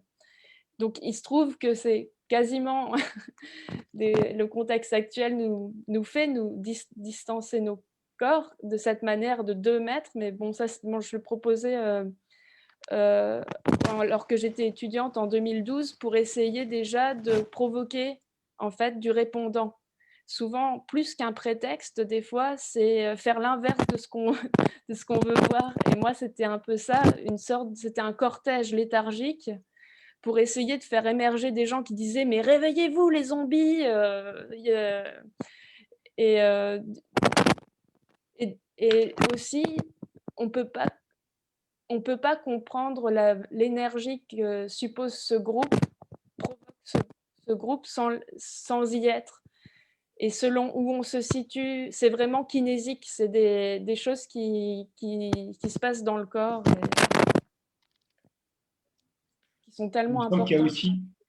Il y a aussi l'idée d'un contrat de confiance dans ce qui se fait là, un contrat de confiance temporaire où on fait confiance à l'autre.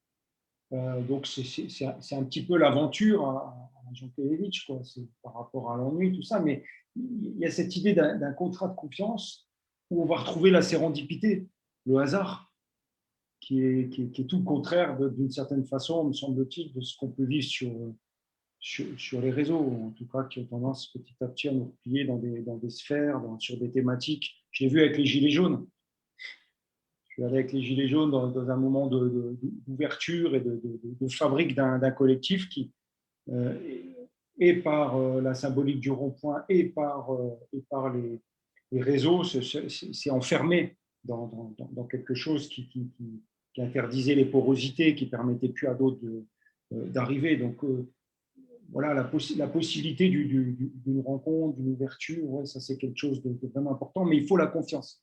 Je suis très étonné, par exemple, dans des protocoles comme ça, de voir que beaucoup de gens n'osent pas, beaucoup de gens ont peur pour des choses très simples, même des chercheurs, des sociologues, ont très peur d'être dans le in vivo, sur lequel pourtant ils travaillent, sur lesquels j'ai lu des beaux passages de leurs travaux, mais ils situent in vivo, il y a une espèce de peur, c'est très étonnant de voir ça. Et il faut le côté ludique, la dynamique qu'on crée, elle permet de casser ça et d'avancer. En fait, il suffit de mettre un pied devant l'autre. C'est vraiment ça, quoi. Je ressens ça tous les jours.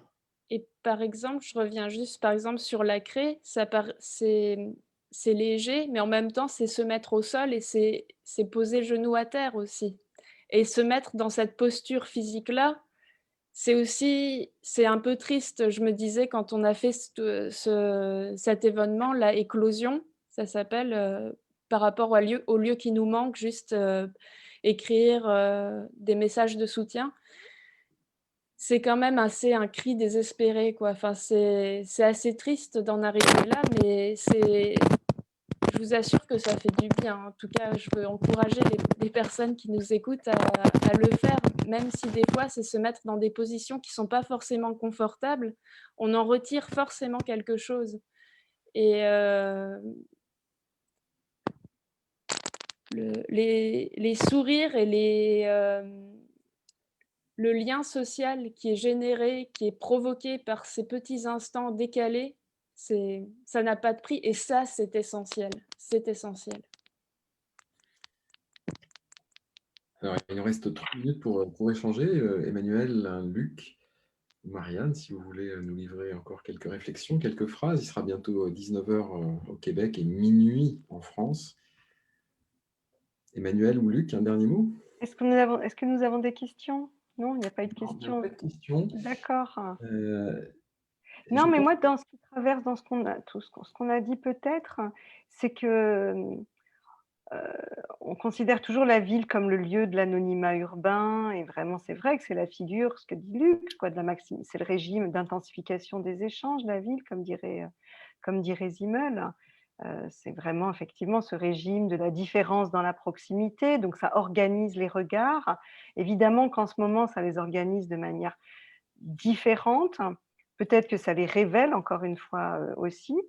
Mais en lien avec ce que vient de dire Marianne, c'est-à-dire qu'il y a cette idée aussi que oui, croiser le regard en ce moment, c'est peut-être une activité particulière, mais la ville, c'est aussi le régime, Zimmel parlait du blasé, c'est-à-dire celui qui est habitué à la différence.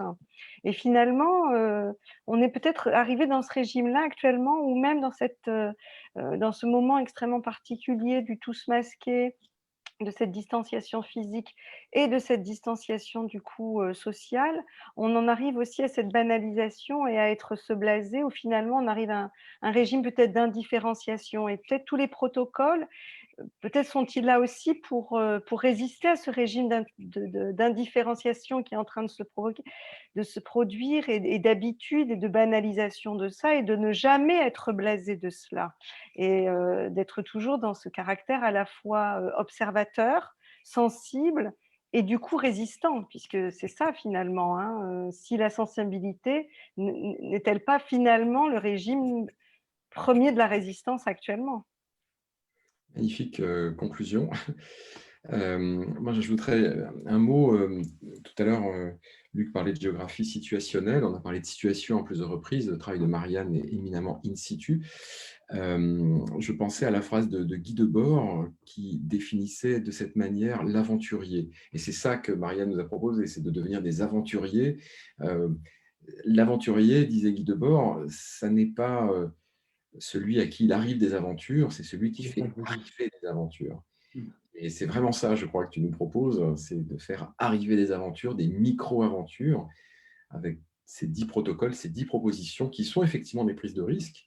Hein, prendre le risque d'éprouver la ville, d'éprouver les limites de la ville, d'éprouver les limites que l'on a fixées soi-même à la ville et à l'expérience sensible, hein, et puis amplifier les marges, faire grandir les marges, les espaces de liberté, les espaces d'expérience, hein, refaire vibrer la ville, hein, rendre à la ville sa texture souple, sa fragilité, sa puissance vitale. Hein.